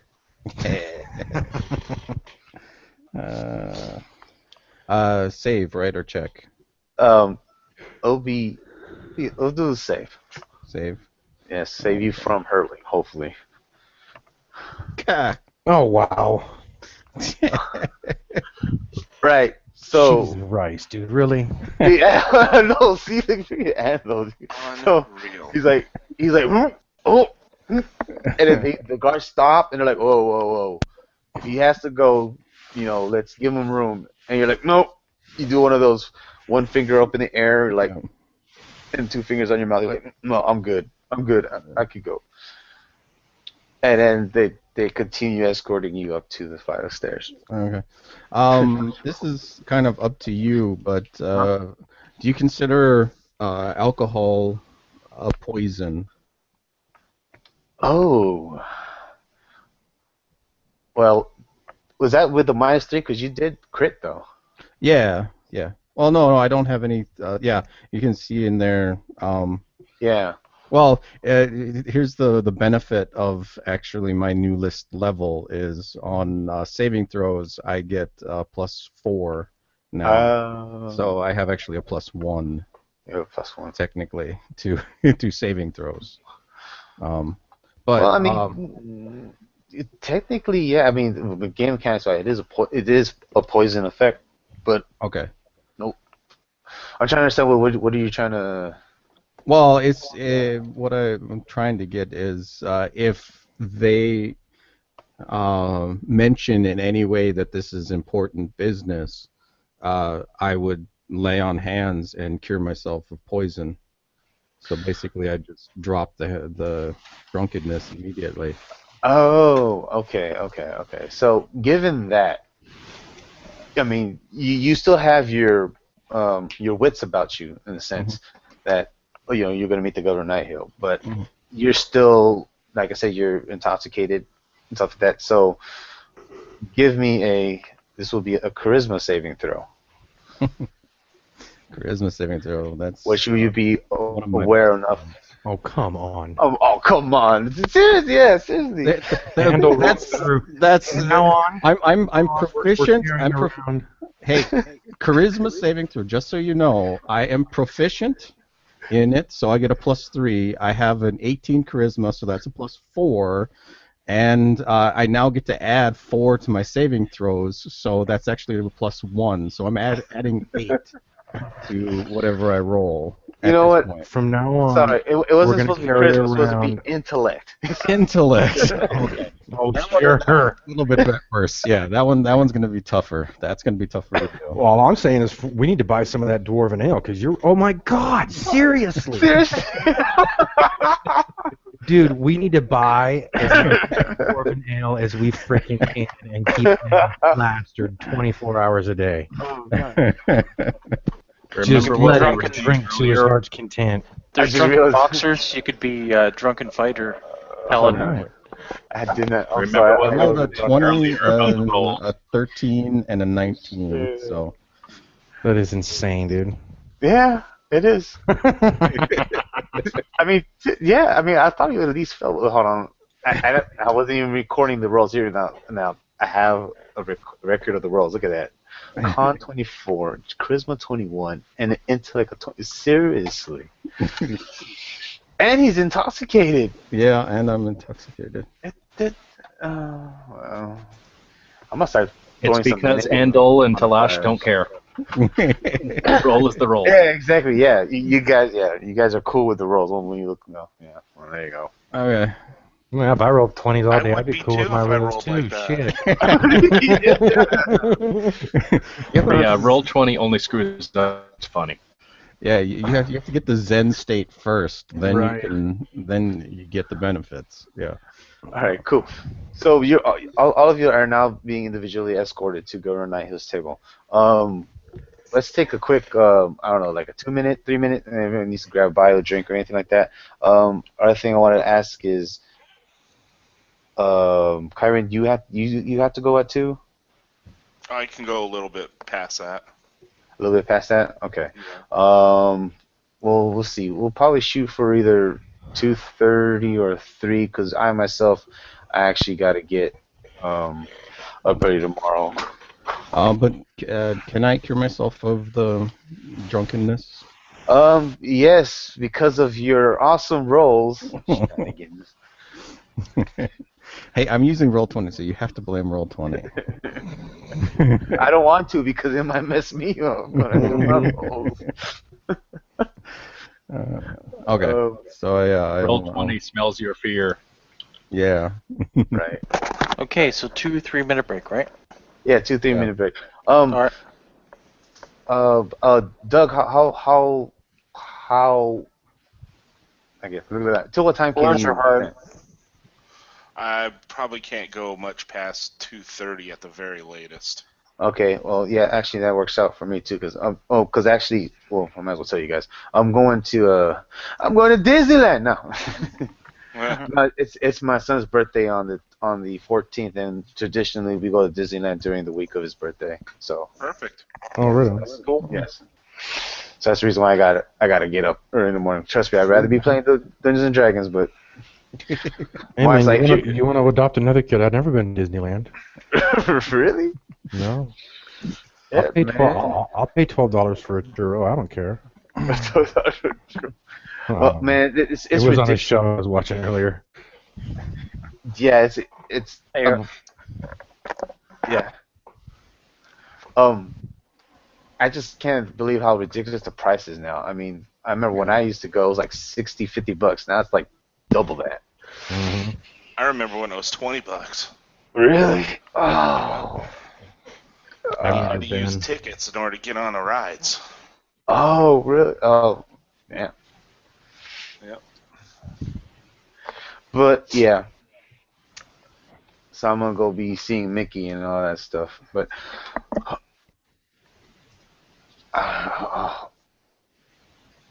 but yeah, I'll see you guys in like 2 minutes. All right. Last thing you remind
Alright, I'm back.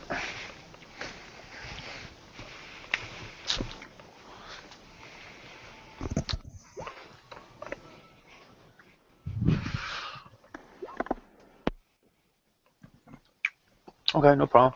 Yeah. Do, do, do, do, do, do.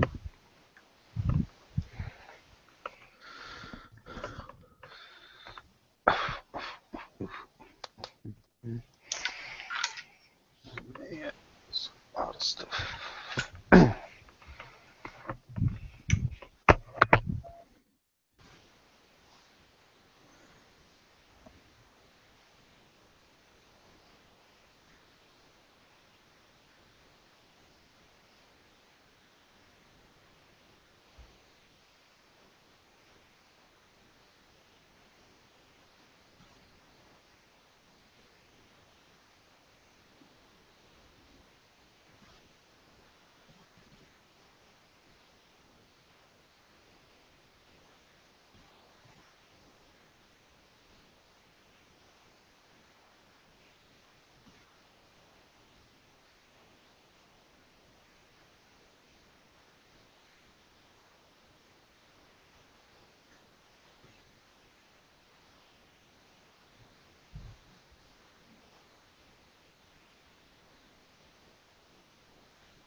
Cool. Is anybody else back?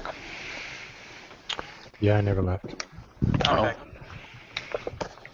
Alrighty. I've been here the whole time. I'm back. It's so weird having all this time to myself. I'm used to having a house full of kids, and now it's like nothing. Oh man. Takes some getting used to. Yeah, it does. I'm telling you what, man, I ain't seen my kids in 2 weeks. Really? Yeah, she's not playing nice. Oh man, I'm sorry to hear that, dude. Done all this stuff, but I talked to the sheriff today, and basically everything she's been telling me is a lie. They don't have anything on file. Well, So. I pray everything works out. Yeah, I'm praying too, man. Yeah, no doubt. It's been a while, but yeah, I'm in a good place though. I mean, the place I'm at is it's a group home. It's like a clean and sober house, but not really. I mean, it is, but not really. He's a minister, runs it, and he's renting me a room. I got to keep my dog, so at least I got to keep my dog. Right. My So ex wait- lives in Long Island, New York, so I haven't been able to give my daughter a hug in 2 years. Man, I have kids that live in Oklahoma, dude. I Skype just isn't enough. Yeah. At least I get her for Christmas for a few days. Well, that's good. You guys is that every year?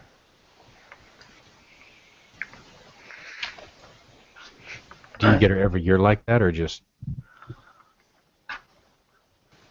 Hmm? Do you get her every year for Christmas, or? Breaking up, but I think every other year agreement. Oh, I see. Of all the things that could be said, at least my ex and I draw the line on keeping amicable for the daughter. Right. Yeah.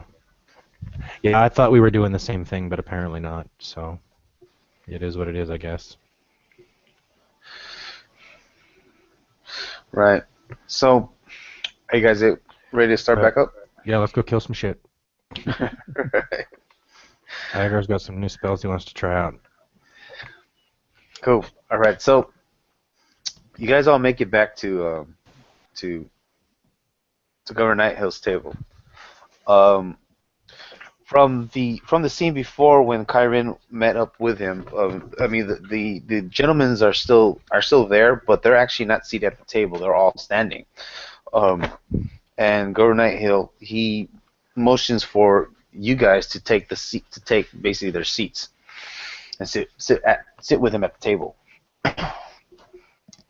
Who's standing?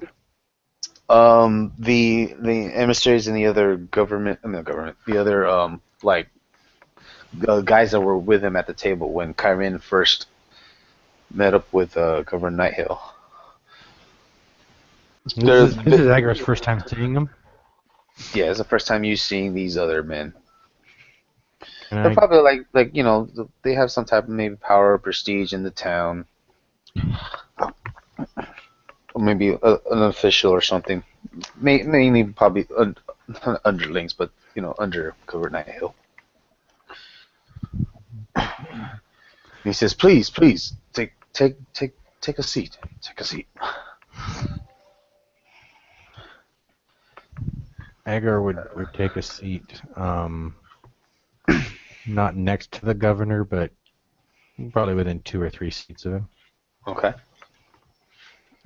I would let one of the senior members probably sit closer to him. Is there space across the table? Yep, there's space across the table. It's Alright, more like a round, almost like a round Round. table. Okay, yeah, sure. Yeah, to keep the governor in my front line of sight, I'd sit across from him. Okay. Right. And so everybody just takes a seat. Definitely. Okay. I would want the seat that gives me the best view of everybody. Agar would, anyways. Right. I mean, most of the gentlemen that were sitting with him, they're more or less congregated behind him.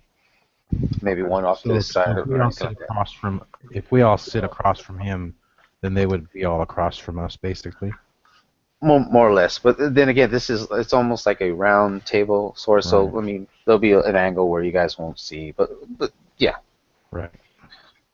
As soon as you guys take your seat, the servant women that were up there serving the meals earlier, they go around basically serving more mugs, steins of ale or mead in this case,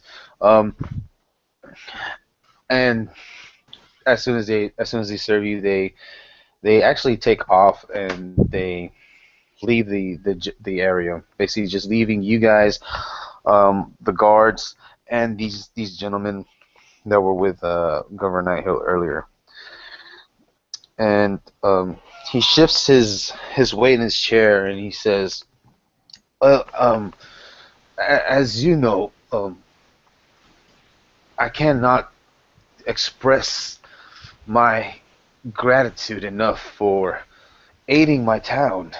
I mean, without you, our mill would have been lost, the temple would have been decimated, and what else would have happened if it wasn't for you showing up at the opportune time that you guys have.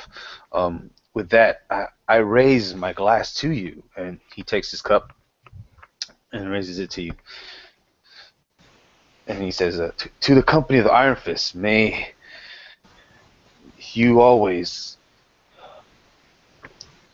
I guess, and he says, I'm lost for words, but I guess be at the best and the beck and call of those in need, as you've always seemed to be. It's the DM's fault. He's been stumbling over words all night, good sir. Yeah, I've been hitting some of that dwarven ale too. Happy to be of service, good sir. Agar would, yeah, he would raise his glass, but he wouldn't actually drink. Right.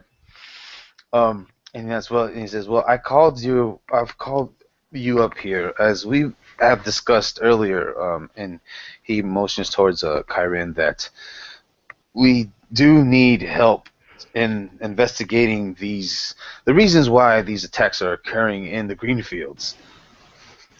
Um, and as I've said earlier, Sir Kyrin, that we do not have much, as in, I'm gonna say a compensation or reward, but together, me and the others, and he generally motions to the gentleman behind him, says, we can muster enough compensation. I mean, aside from providing supplies and whatnot that you might need for your expedition in investigating the whereabouts of these cultists.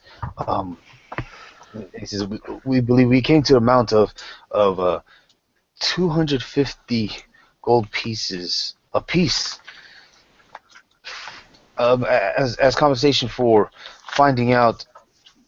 I mean, who we're dealing with, what, and the whys, and basically, I would personally want to know where their general location is, as to maybe alert the right authorities in assisting us, maybe of ridding this scum.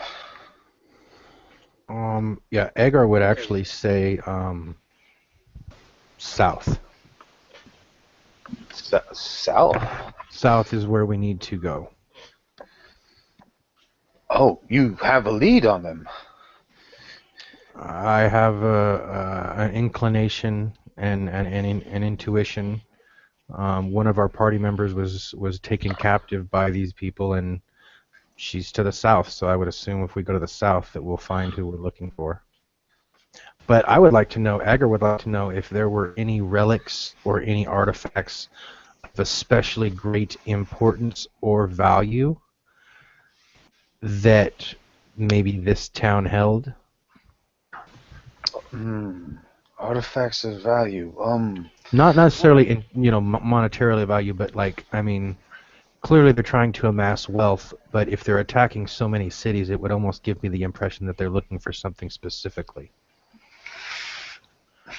Well, I mean, aside from the relics and artifacts that are at the temple, I really don't know of anything that we have of importance in that way.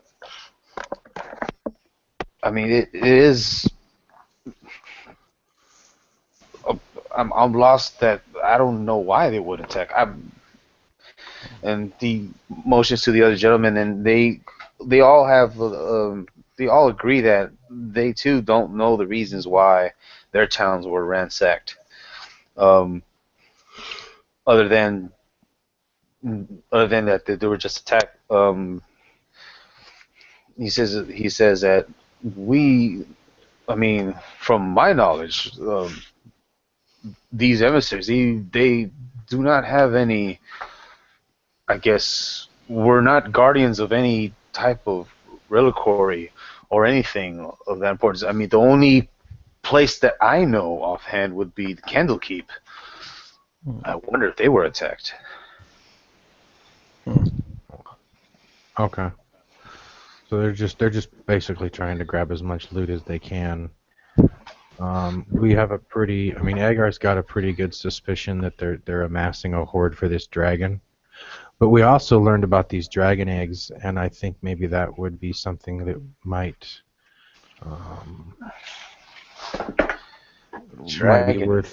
be worth investigating a little bit more. Yeah, wasn't there a cave that there was like the special group of whatever guarding, and that there were dragon eggs in it? And when we interrogated that one guard. Right, and he says, well, yes, through our conversation with the prisoner, he did mention of dragon eggs being found at their camp. You say to the south. He did say that they are camped somewhere towards the south, but he himself doesn't know the general direction. I think we might have, lack of better words, beat it out of him a little too. Yeah. Too much. He's not too proud of what he's not too coherent anymore. Chris, way back when we were outside of the lair of Venomfang, Yeah. With those cultists that we were talking to let it spill that they were amassing a great horde to try to return Tiamat to the realm of the Right. living or whatever. Yeah. So we kind of know already, even before we got here, that that's what was going on. Okay. Right. That's what you guys know. Is that's I'm assuming that's probably something you share with Governor Hill, or you're not. Well, definitely. I was just wanting to make sure that, it wasn't like a meta game type of thing, that we did indeed know that to be true. Right. No, yeah. It's like I almost like come a general forward with that knowledge. and tell him exactly that we had encountered these cultists before, and we convinced them basically that we were new recruits to the cult, and they kind of let spill what had happened before a dragon who was wrathful attacked and killed them to a man.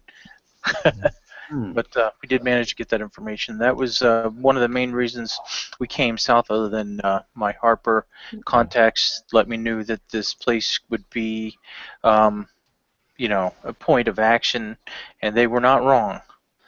Well, we had the map pointed the greenest out. That as well, yeah.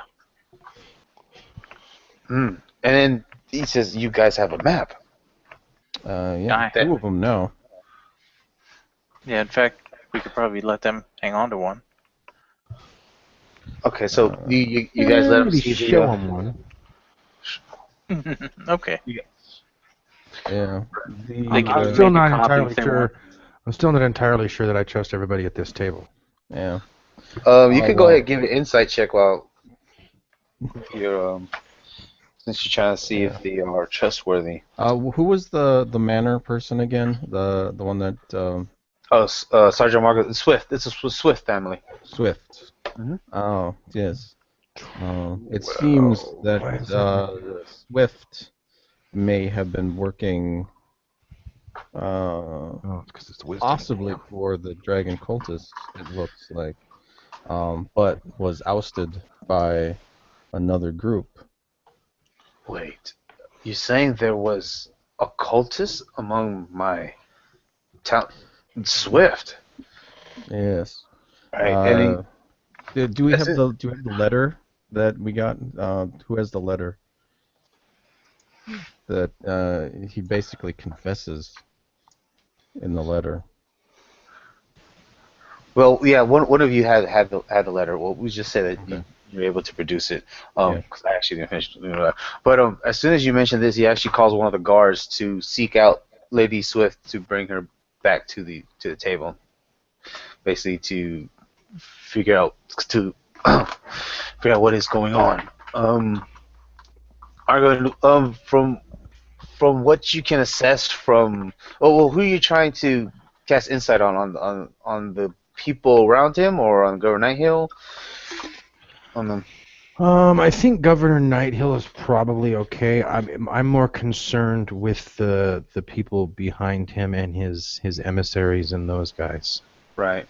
Well, I mean, there's because I think we've already done a couple checks on Governor Nighthill, and I mean, I think we're all pretty confident that he's on the legit. Level. Yeah. Right. Yeah. Right. But the other people around him, I don't know. It just seems.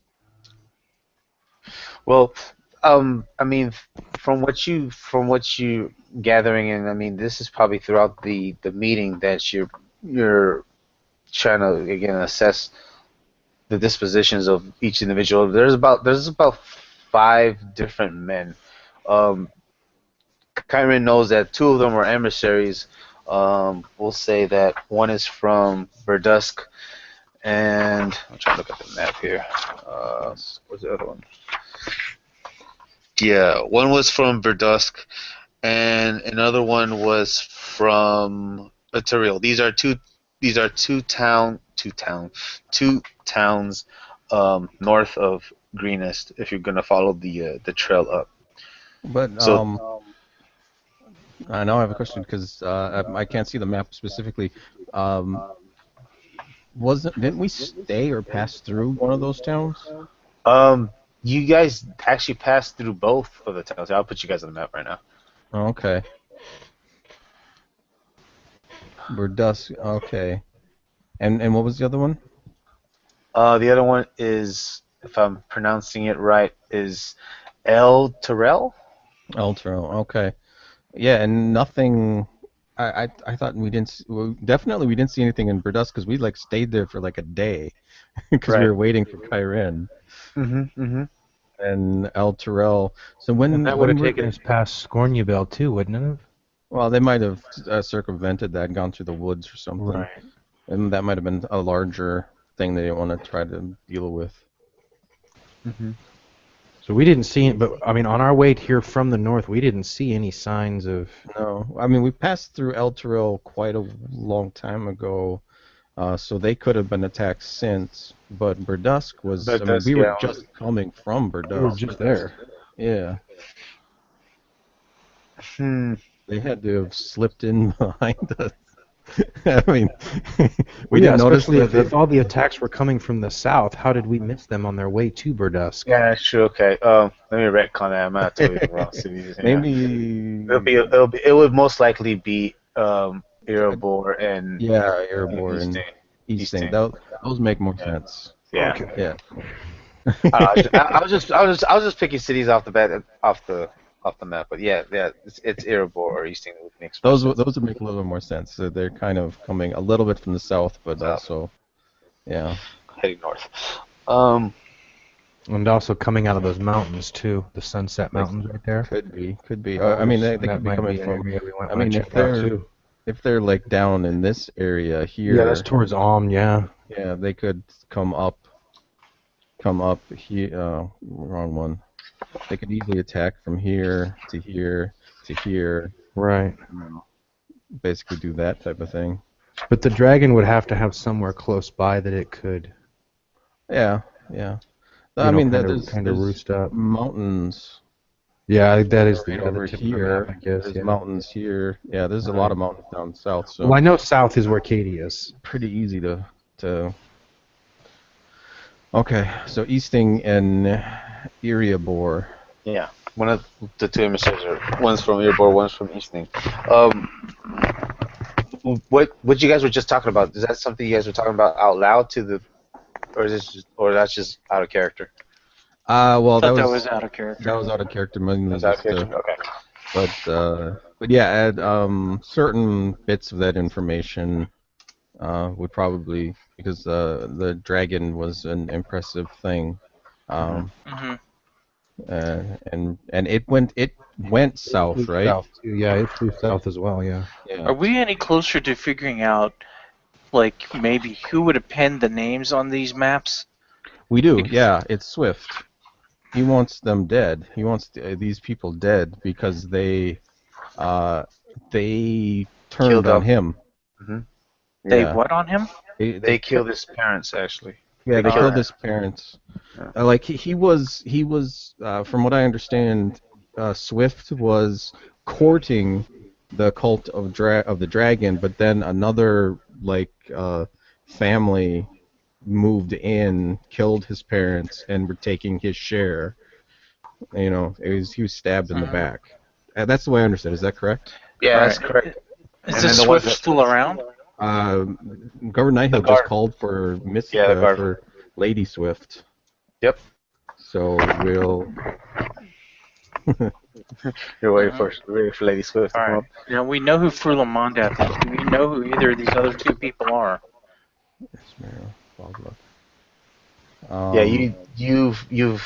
Yeah, you've not met, but indirectly met Farlam Maldath. Yeah. Yeah, Take our but fireball. yeah. She knows who I am.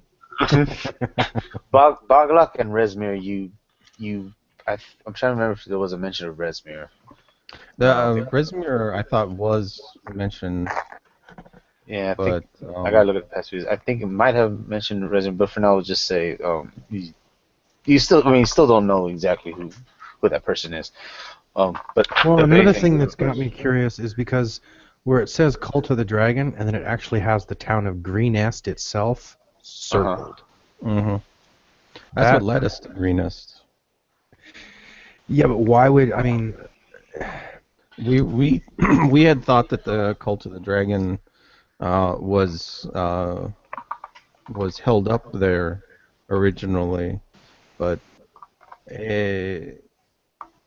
it might have been, he might have known that they were going to be there.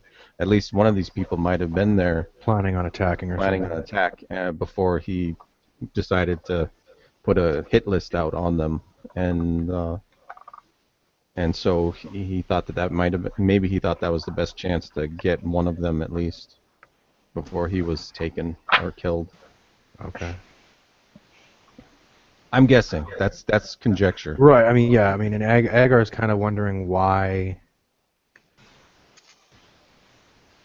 I mean, some of this stuff is probably stuff that Seems a we would little have too discussed specific. beforehand. So, Right. Right.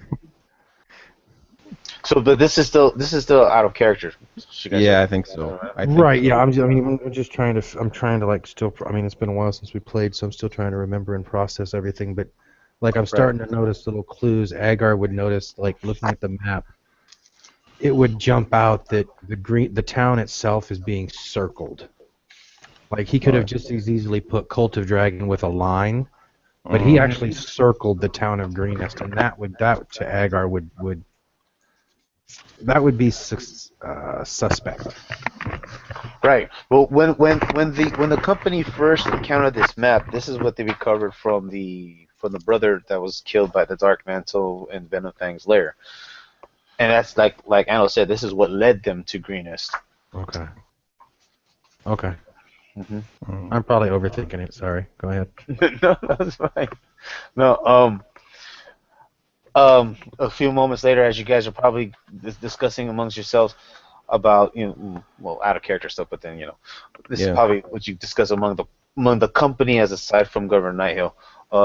The guard, they do bring Lady Swift, and she's slightly intoxicated herself, and she says, "Oh, your lordship," and she does a curtsy, and she says, "Oh, your lordship," and she does a curtsy to one of the company, and she just continues on in this way, and Governor says, he puts a hands up, he goes, "Please, Lady Swift, before you fall over, take a seat, please." And she said, "Oh, sure," and but she's like, "Where should I sit?" Here. I'll sit here. And she just nonchalantly just sits in Talash's lap. Awesome. Kalash is getting all kinds of action. He's the center of attention. Right. And she says, "Oh, you Meanwhile, all..." Kyrene and I are here with 18 Wasn't and Lady 16 Swift the one that was just coddling Andal? No. She gets around. I think Kyrene and I would be getting the action. He's got an 18 charisma. I have a 16.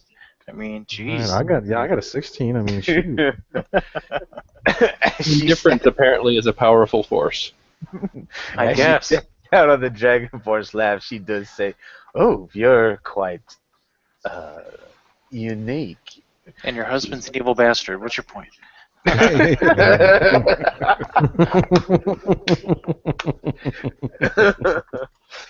Right. And then, Lasha's response is just a deadpan, not interested. right. And she takes her on your Human lap. females are far too fragile for mating rituals. Well, I was actually picturing him saying something like under his breath, "smooth skin," and then she'd be like, "Oh, thank you." Yeah. Nice. Thank you. It's a mixture of this herb and this herb. honey and cream, and Right. And as she goes off on a tangent, Governor says, "Lady Swift, we have questions for you." And he tilts his head slightly, basically almost portraying the notion that I'm not going to get much out of her in this state. Yeah, and Andal is gonna reach over and do the same thing that he did with himself and cure her poison. Right. So as you reach over and do your lay on hands, she's like, no, and she slowly starts to come. So she slowly starts to sober enough where she's that was the word. more amicable, I guess. Yeah. Um, Coherent. coherent. Thank you. Um, and she still has a little slur. She's like, yes, your Lord Nighthill. What questions do you have for me? And Nighthill, he basically goes through the gist of what was your. It's not her husband. Oh, It's okay. her. It's her brother-in-law. Brother. Okay. Um, do you know any pertinent information about your brother-in-law? And then if you guys have any questions, this would be the time for you guys to ask. Okay. Basically, What does do the you know? letter itself say? Yeah. Well, Sorry. um, The letter itself say? Right. I mean, He's confessing to what now? well, he laid out the fact that that yeah, the it was actually like a journal. It wasn't just a letter. It was a journal. It was actually a journal that had a bunch of entries, and then as you guys perused over it, it basically gave you the history of what his family was doing as part of the dragon cultists, and then like what you mentioned earlier, Ando, about the betrayal and stuff like that, and then why he made the hit list, because these were the people that did the hit on his family. They were the ones who basically ordered. Mhm. Yeah, I can't think of any questions for her other than, tell the Okay. truth. So he was just married into the Swift family. And he's been married to the Swift family. I mean, if Okay. anything, that this Swift family is it's just one of the if anything, the richest family in this town. Mm-hmm. So they Oh, Also, carry quite a bit of influence then. yeah, if anything, yeah, they And I'm carry assuming influence. that even if they're saying they don't know, that they probably do know. I'm assuming they probably have a good network of spies and informants, Um, maybe. you can ask uh, her. Is that something you're asking her about? Yeah, I mean, well, Oh, okay. I mean, if they're that affluent in the area, I mean, I would assume that you don't get that way without having connections and ears in the right places. So yeah, Edgar would want to know, what have you heard anything from any of your sources, regarding your brother-in-law? She's like, sources. Um, Edgar would say, "Don't play me for a fool, my lady."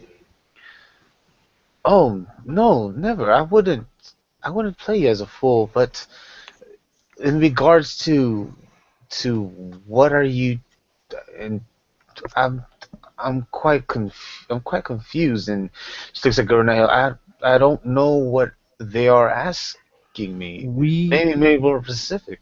we have pretty good information that your brother-in-law is a traitor, and while he's going after the same people we're going after,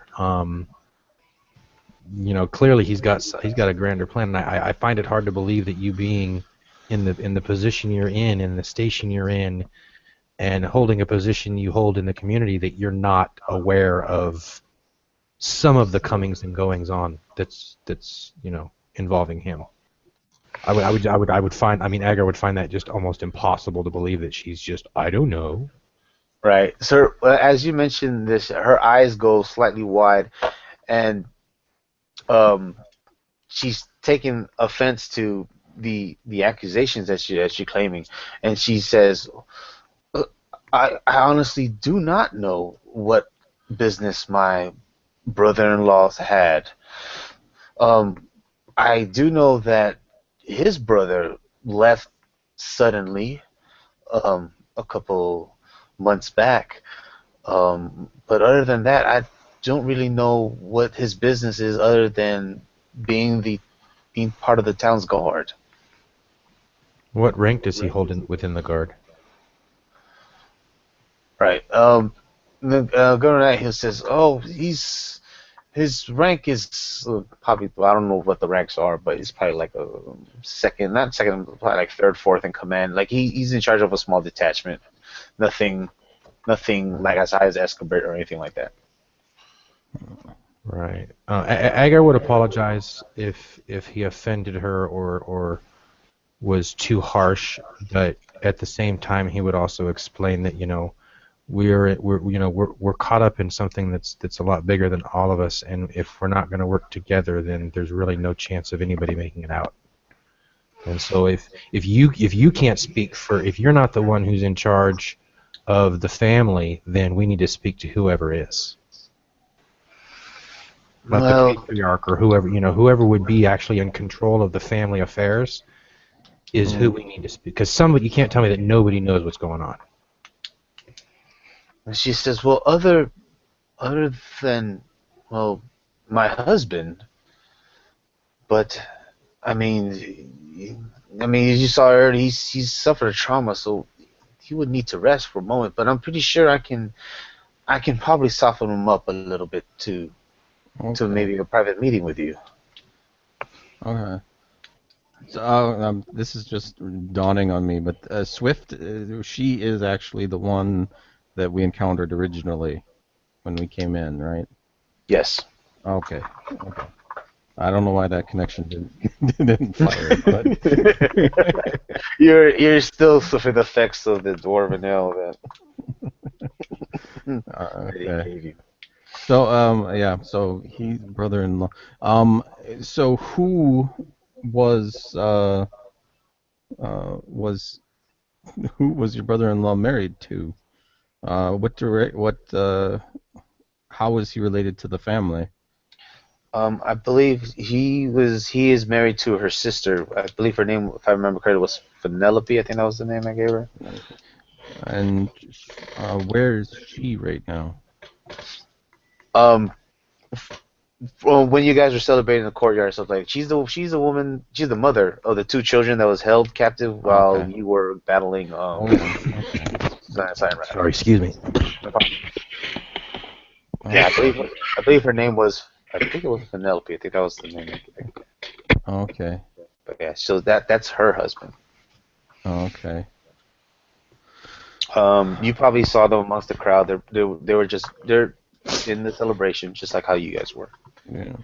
You know what? In fact, it just dawned on me. The 2 children that were beckoning Telesh were her kids. Okay. Ooh. It's a conspiracy. Yeah. Hey, Chris, would you allow me to make an insight check to see if she's being truthful or not about not knowing? I was actually going to just ask the same thing, yeah. You definitely can. One of you can go ahead and do it and just have advantage, as both of you are more or less aiding each other. Maybe not. Out loud. What's your check, Steve, for Agawam? Oh, just someone roll. Just roll. Just roll. It's 14 ain't bad. It's better than probably what I would have rolled.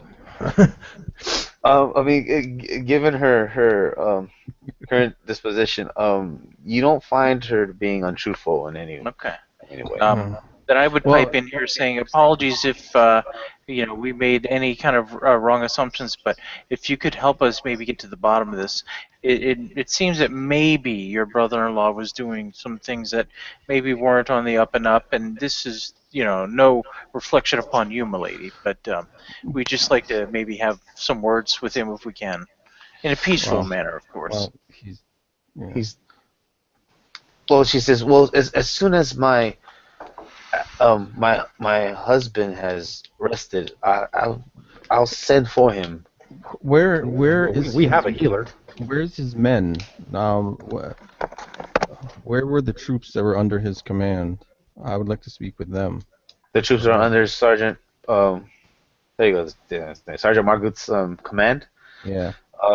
They were killed when they did that search and rescue at this state. Ooh. So no loose ends. I mean, we have his body, right? He's dead. Yeah, he's currently among the other bodies that are wrapped in linen. So sit off to the So side. with these two, you found one of these stones in his stuff, though, right? Yes. Yeah. Okay, so how just looking at the stone causes it, or what? How does that work? I would like to show her one of the stones and see what her reaction is. I'm thinking that she is completely, because I thought that his name was Swift, but I that's what happens when you spend a whole night being drunk. Yeah.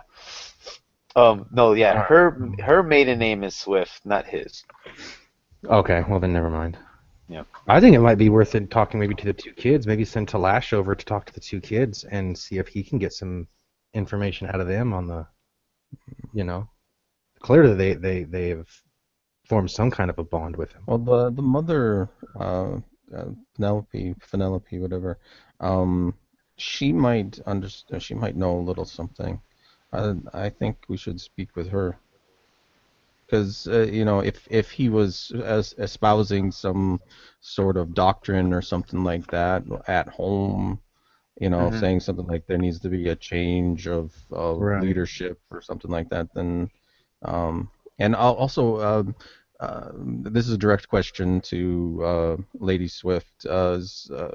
What was his brother's name? Lady Swift. Margot. Sergeant Margowith. Sergeant Marguth. Markuth. Yeah. What was his brother's name? His brother's the name. one that disappeared. Yeah. Damn it, off the top of my head, I don't. Dave. It's Dave. Dave's always the go-to. His name is Dave. No, but I've totally forgot what his name was, but if I did give that guy a name, it's the name of the brother that fell in Venonfang's lair. Oh, okay, that one. Okay. Oh man, I'm trying to wrap my head around all of these points, and they're right. There's I mean, too many connections. So I keep thinking that there's more people involved. Okay, so joined the call. We'll maybe speak with her husband when he's able. Governor, something I wanted to bring up to you, sir. Yes. I asked one of your guards if I could speak with your first ranger, and he said you don't really have any rangers per se here in your town or as part of the militia. I highly recommend you change that in later recent events.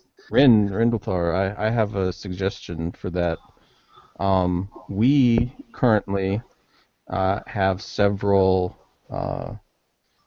troops that need training from the Iron Fist. Maybe we could send a few down here to help the militia get trained in. Maybe a ranger could be within that group. It'll take them a month to get here, but I don't have a problem with that. Well, for them to find somebody worthwhile. I mean, we already know that the Iron Fists are trustworthy, because we've vetted them, and so. It's true enough, and they have experience Could in we the work out wildlands. some kind of teleport spell to get them here faster? It's well, possible, Terrell, but... he's part of our company. He's more like him and the Goblin kind of run the home office, so he might do we have a make way it to communicate long distance with the? Yes, we kind of do. Yeah. Terrell also has the sending spell. Yeah, the sending So spell. does Yeah. Kyrin. So do I. Okay. Yeah. We check in with him periodically. Kyrin can. So I mean, Maybe we could once a week initiate. at the very least. I would say a small group, maybe only 12 people. Hopefully, all of them have some ranger experience, and they could be You just want scouts out there guarding your perimeter, so if an attack like this happens again, you don't have people out stranded in churches and mills and outlying manors and whatnot. You want them all. Early warning system set up. Yeah.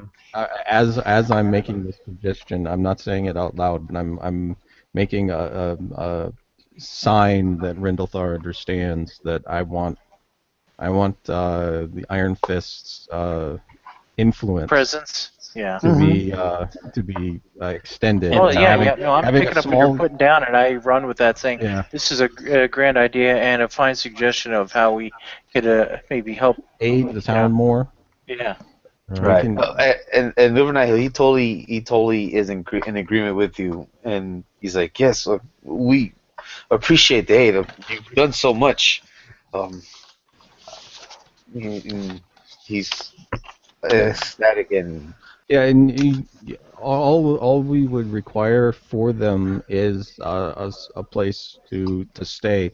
The Iron Fist would cover all of their expenses, food and whatever. If you were to stipend them for any specific jobs um, that you requested them, that would be fine. But most of their day-to-day needs should be taken care of by the Iron Fist. So he says, right. If time permits, maybe if you have I guess a representative or something of your own, an ambassador, then maybe we can drop some of the, I guess, like there was a contract or some type of Certainly. agreement, and Certainly. yes, I definitely. I think when we make the request, we will send the negotiator will be one of the party, and they'll just stay if the terms are agreeable to both the parties. They'll just stay. If not, then they will return. And he says, right. That'll be one of the preparations that I'll. So is there still a faster way to get him here though? I don't think so. It's possible that they could get here quicker. Maybe they could. There might be a boat that they could rent or something like that, or purchase. Maybe we'll buy a Passage We'll Okay, have the Iron at Fist least Navy Griffin at rental. some point. from I Waterdeep have to a- Baldur's Gate. Can't They you could just book go down passage. and rent a griffin? Well, that's quite a few people, but yeah. Well, griffins can carry a lot of weight. Yeah.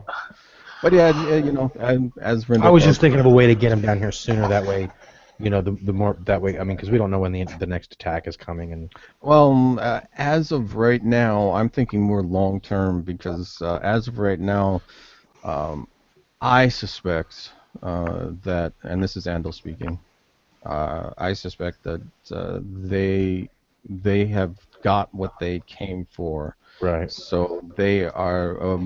We should definitely send word to Burdusk, Scornbull, That's what I was gonna say next. Was we need to Urgos, send riders Candlekeep. north. Yeah, we want riders out on all of those ones specifically, and also send someone. Well, they can probably hit all of them on their way to Baldur's Gate and let them know that these towns have been hit and they may be next on the list. There's something else. These heavily laden carts that they took out of the town here, a child could follow their trails, and we Yeah. should not have any trouble. Yeah, that's what we said last time, and I got lost. Remember? Well, that was in a alone at vision. the time, right? Well, I'm just saying, vision or not. Right. Gurnite, He is not a tracker.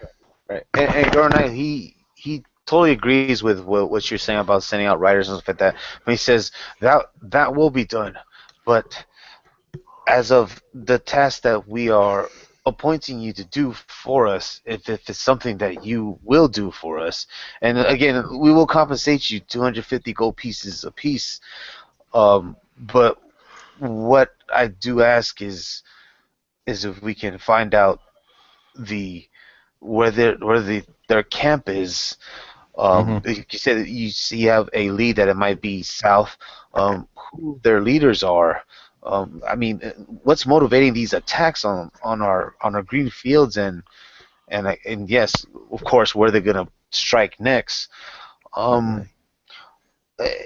Also, I mean, if it's possible, but it's not a priority, maybe to recover some of the valuables that were stolen from our town. Yes, Of course. Absolutely. that's Right. certainly. And I mean, before you guys head out, any supplies or anything of that nature, if we have it, we'll provide for you. Okay. That's Could more you than send generous. us? Would it be possible to send us with like a small contingent of guards, just in case we had to send a message back really quick? or Even just one messenger boy with the steam. right. Well, yeah, something, maybe a We have couple. Still We use have the sending Kyron with tell to sending. do that. Yeah. Well, see, I don't know that then. Right. I just He, told I'm still trying to get used to everybody. No, actually, we would be able to probably straighten you out on with those stones by now. A little bit of how they work and everything. how many stones you guys have left? I think you have 1, 2. But there's 2 total. Yeah. Yeah. But it's consumed when you used it, right? Mm-hmm. Yeah. Well, not necessarily consumed. It's still where it's left. So there's one in that room where Terrell's workshop or whatever. there's one in Terrell's workshop. There's one in Leylon. Yeah. you talking about the teleportation ring? Yep. It's in Baldur's Gate. Yep. Is it Baldur's Gate? Is it Baldur's Gate? Yeah, Yeah, it's Baldur's Gate. Baldur's Gate. Yeah, Baldur's Gate. There's one in Baldur's Gate. That's where he popped in. There's also one in the workshop in Phandalin. Yeah, Phandalin, those are the only 2 places right now. Where's our Right. keep? And I have 2 stones In remaining Phandalin. on my ring. We should leave one here. Well, what I'm thinking is, what if we can we make one in this town, and then we can go from Phandalin, or they can come from Phandalin straight to here that way? I don't know. Is that how it works? I don't know how many people it moves. It only moves one person. And then how many times can you use that circle, though? Like, once The- the circle itself is permanent, right? No, No, I don't think so. No. I thought it was keyed to the ring. You have to have one of the rings or Yep. something. Yeah. It is keyed to the ring. Oh, Exactly. okay. That's okay. Okay, then that makes that would be way too many rings. Okay. I use 1 stone to get to Baldur's Gate, and then there's 2. I have 2 stones left. Okay. To expedite this just a little bit, I would stand up and bow slightly to Governor Nighthill, and I said, we're willing to help you out. And for my part, you don't have to give me 250 gold. A few healing potions would suffice that we'll likely need along the way. Right. And after maybe a brief rest, I think we'll set out. Yeah, I'm like gonna. at least one more rest. Maybe get a little bit more of that negative modifier off. Yeah, if we could drop one more off, that's good enough for me. All right. I'm also going to mention the fact that which we haven't yet. It doesn't seem that the Lord's Alliance is actually looking into this as well, As well as my order, the Harpers. and so we were in contact with the Lord's Alliance. If you could get any messages to them specifically to ascend north, that would be beneficial as well. Right. There may at some point be a meeting of the factions, and it might be agreed upon that they will unite against a threat if it's deemed dire enough, Yeah, which I think it is. That's one of the reasons we're At this here. point, they're burning up the entire countryside. If that's not a cause for allegiance. Oh yeah, they nearly laid waste this entire town. We can't be Right. having that. It's still one town though, and Well, and then I know, two to I'm the thinking east. globally. Yeah. And we don't know what's going on to the north. We don't know what's going on. For all we know, all of Om can be at Well, yeah, no, that's what we have to determine right. before they go. I mean, they're already doing things on their own parts, Right. Okay. but to actually join together openly, I think they want more information. Yeah. Agar which is why we're would probably. Agar would be all on board with this, and he would be ready to kind of wrap it up and be like, we should all rest for the evening, prepare, and then leave first thing in the morning. Yeah. Agreed. And says, Garcia says, right, everything that we've discussed, it will be done. We will send out riders, and you say to the faction of the Lords of Alliance, I'll see what I can do with the network that I have. But Agar would recommend sending the riders like immediately. Like, find your best horses and your freshest soldiers, and they need to leave now. Well, there's no telling where these dragon cultists might strike next. Well, that's why there should be something sent at least to Berdusk and Berghost. Yeah, that's what I'm saying. Somebody needs to go north to make sure, see how far north they've actually gone. Well, Did they just- depart to the north? I thought they were headed south. No, they. Well, we don't came know that from yet, south. We don't. We know they went south, but we don't know. They could have gone around. They could have gone up the road to the east, or not to the east, but to the west. Okay. Well, And I'm gone just up. saying we need to have those towns at least alerted that they should be Yeah. on high alert for Right. the next. Yeah, double the guard Right. patrols, And at we least, need to stuff get like that that. warning to them as soon as possible. And So I'll lay out, like you said, Agra would say to rangers. send riders now. Yeah. Yeah, the dragon kind of headed off to the north somewhat, I think. That's I what think No, it it's south. It went Was it? south. Yeah, she South. took off south.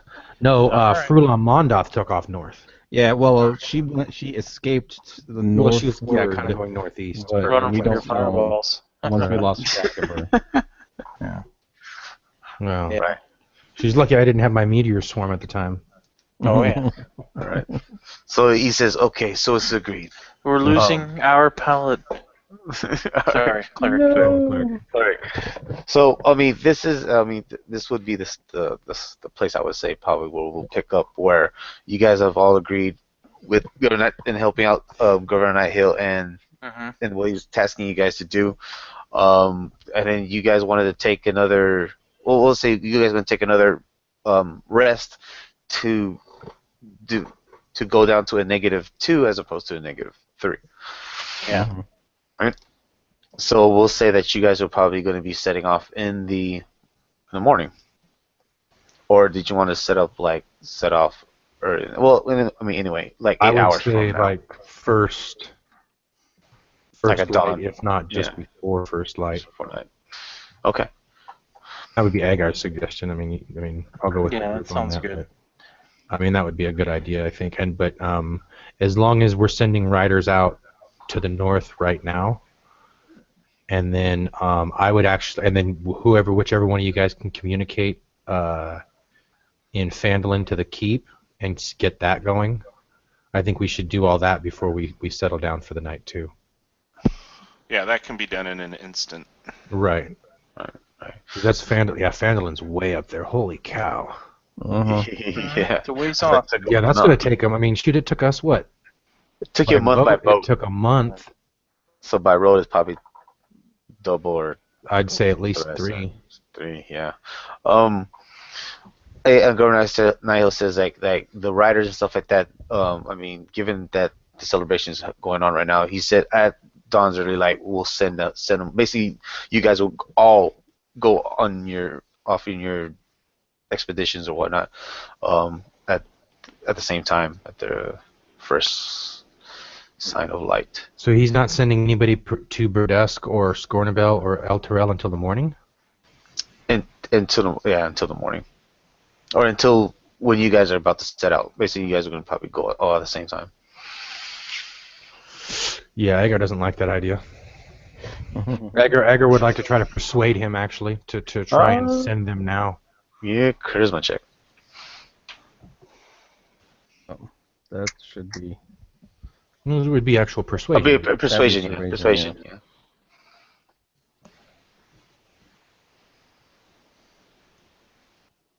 And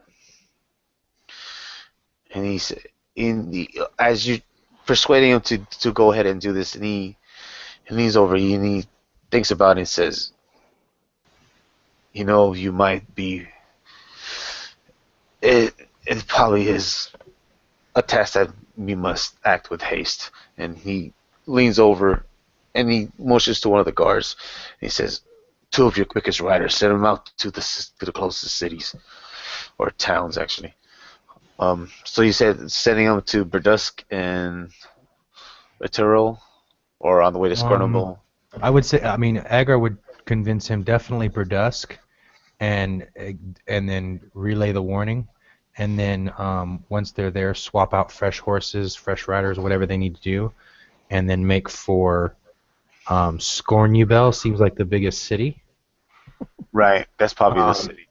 And then I would say once they're there, that like spread it like everywhere. Like later, Doug. Later. I mean, Agar would say, send them to Burdusk, and then send them on to Scornubel, which is the bigger city, and then from there, you need to send riders in every direction and put out the word that, shit's getting real. Yeah, definitely. That's I mean, he more than wouldn't say likely it what like they're gonna that. be doing. Yeah, more than likely that's what they'll be doing. They'll send out a rider to Berduskin and then from probably to You know, Scornable like and Paul just Revere straight and the to her. Last Ride. You know, the Yeah, redcoats exactly. are coming, Yeah, you know, kind of deal. yeah. They'll probably shotgun it out from Scornable. Scornable. That seems like that closest, biggest city that they would be able to reach to within probably a week or two. I mean, I guess with a fast rider, maybe a couple days, but still, that's a long ways. Right. And he says, yeah, it'll be done while you guys do your investigation towards the south. But yeah, cool guys. This we'll pick up when you guys are heading out towards the to the south. I'm coming, Katie. Sweet. I'm Good to be on the road again. Right. Well, I need me some empanadas.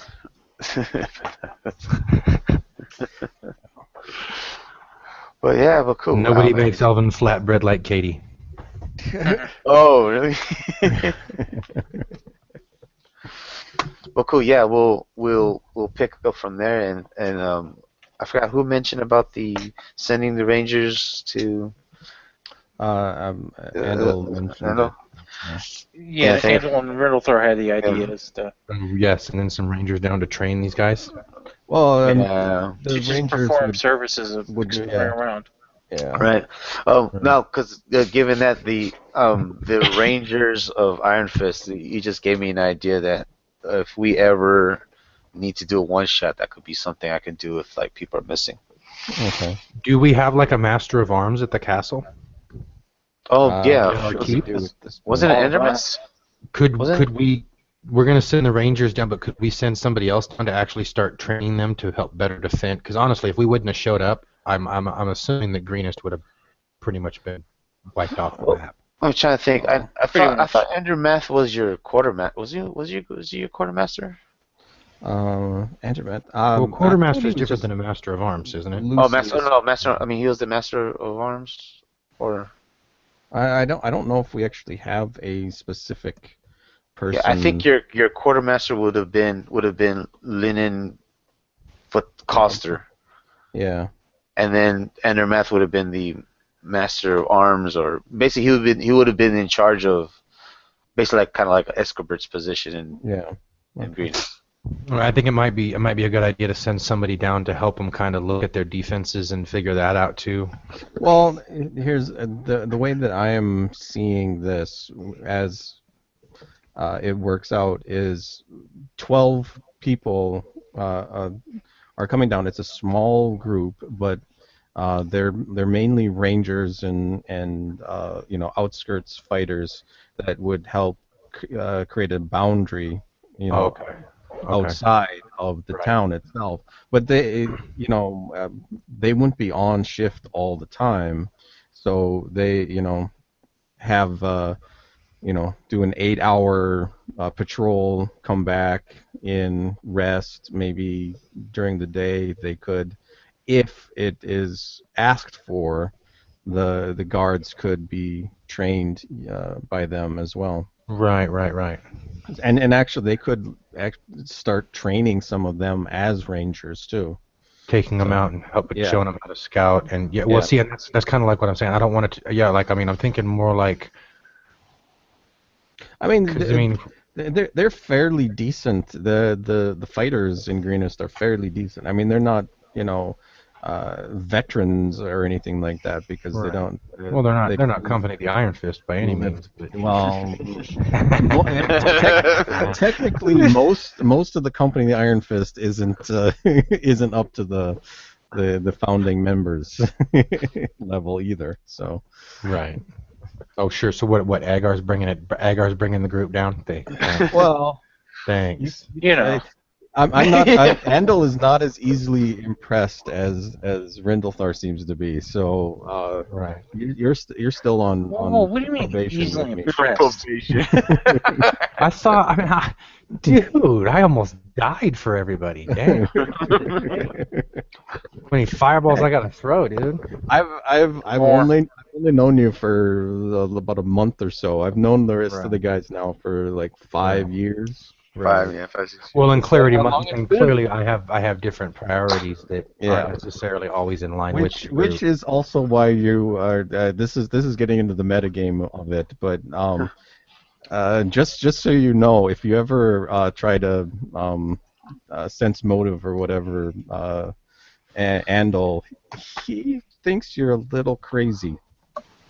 I mean, Oh, 'cause he- Well, I've and had also, a voice inside my head for 15 years. I mean, yeah, he thinks you're a little crazy, but you seem to have relatively your heart in the right place. So he's not. He's kind of overlooking the fact that you're crazy, but you need to. The crazy is still outweighing your usefulness in his mind. So right. you need Well, Agar's to. kind of having a crisis of faith right now because who he thought he was talking to is not who he was talking to, Yeah. and now it's like, what the hell have I been doing for 15 years? Yeah. And he also is suspect because he sensed something odd about Katie as well. So both of you are question marks to him. Right. So you. Well, and you- even Agar noticed. Agar has kind of noticed that to himself now. You know, he's like, wait a minute, what have I actually been? I've just been following blindly for this, to Yeah. this voice and doing whatever it's telling me, and I've just let it control me and do whatever. And so he's kind of Yeah. at a crossroads. But yeah. So Kinda that's just so you know. But yeah, Agar is crazy, dude. He's batshit fucking crazy. Dude. That's so yeah. Reliability, loyalty, and things like that, which the others have proven so far. Right. That is you're still on the question list. Even though it was in a vision, I did jump onto the back of a rock. I mean, That was Andal never saw that. I did not see that. I was not part of the delusion that you guys were. It was a vision, not a delusion. Well, okay. It was a group thing, so he has 2 voting for him. Yeah. What? What was that? It was a group thing, so there's 2 of us voting for him now. Yeah. So I have 2 on my side. So Andal and Kyron. Well, no, who was it? It was me, Talash, Rindlethar. and Rindlethar. So Rindlethar and Talash are cool with Agar, but I gotta still work on Andal and. Well, I don't know probably. how Kyron has known you even less time. Kyron has only known you for like a week. Yeah, because he just barely got there. Yeah. Right. So I have no idea what Kyron, and he's probably dealing with his own stuff, so he probably doesn't really care that much about you. Right. Well, Kyron just had his whole world turned upside down too. So me and Yeah. him are probably actually on kind of the same page. Although technically you don't Different know the looks. extent yet.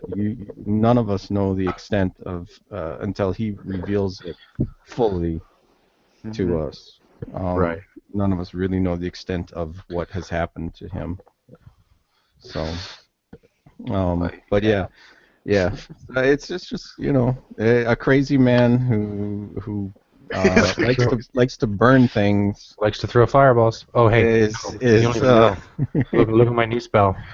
yeah, I know. Look at my new spell. Here, let me show you my new spell. I like this one. This one's gonna be nice. That earth thingy. Yep. Was it element? Oh, okay, yeah. Yeah. But it's earth. It's not. It's not fire. I already have fire. I got a fireball. What else? Because I've only got so many slots for 3rd level, so it's either fireball or erupting. Granted, fireball I get the bonus from my charisma now at level 6. Right. But I also get that for Agonizer, Scorcher, Firebolt, and all those anyways. So Yeah. Burning Hands. But anyway, yep. So yeah. we're gonna actually be on the path, the trail next.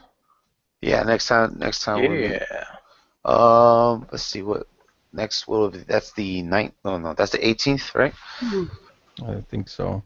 Yeah, because the week after that is Christmas, so of course we're not gonna be able to meet then because we got And our then own the next one is like New Year's. New Year's. Yeah. So when's the 18th is next Friday? Yeah. Yeah. Next.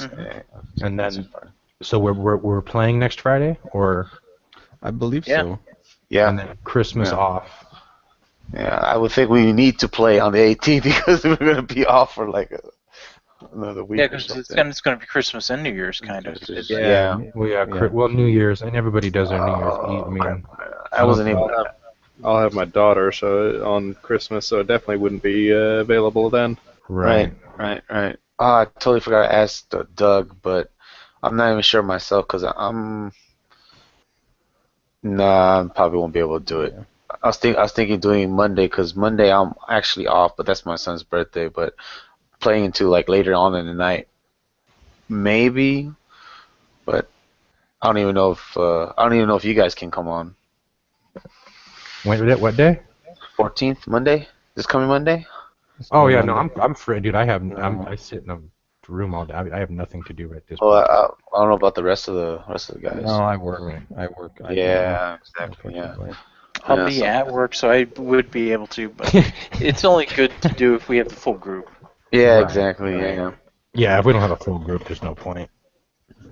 Okay, so I'll see you guys on Friday. I gotta get some shut-eyes for this. All right.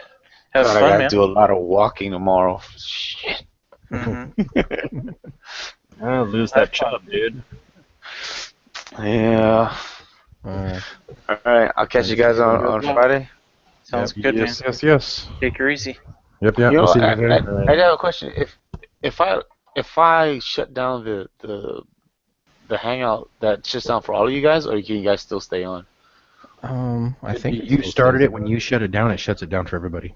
Think Oh, so. it does. I think so. Okay. I'll try Like, it. we can leave without shutting it down, but whoever started it, I believe once you shut it down, since you're the one who started it, it shuts it down for everybody. Oh, okay. I mean, try it and see. I mean, we're still live. Yeah. Right. Live, okay. and can we still talk? Well, he hasn't dropped Well, yet. he hasn't left yet. Mm-hmm. I didn't Alright. even sleep the night before, so I'm like not completely awake anymore. Mm-hmm.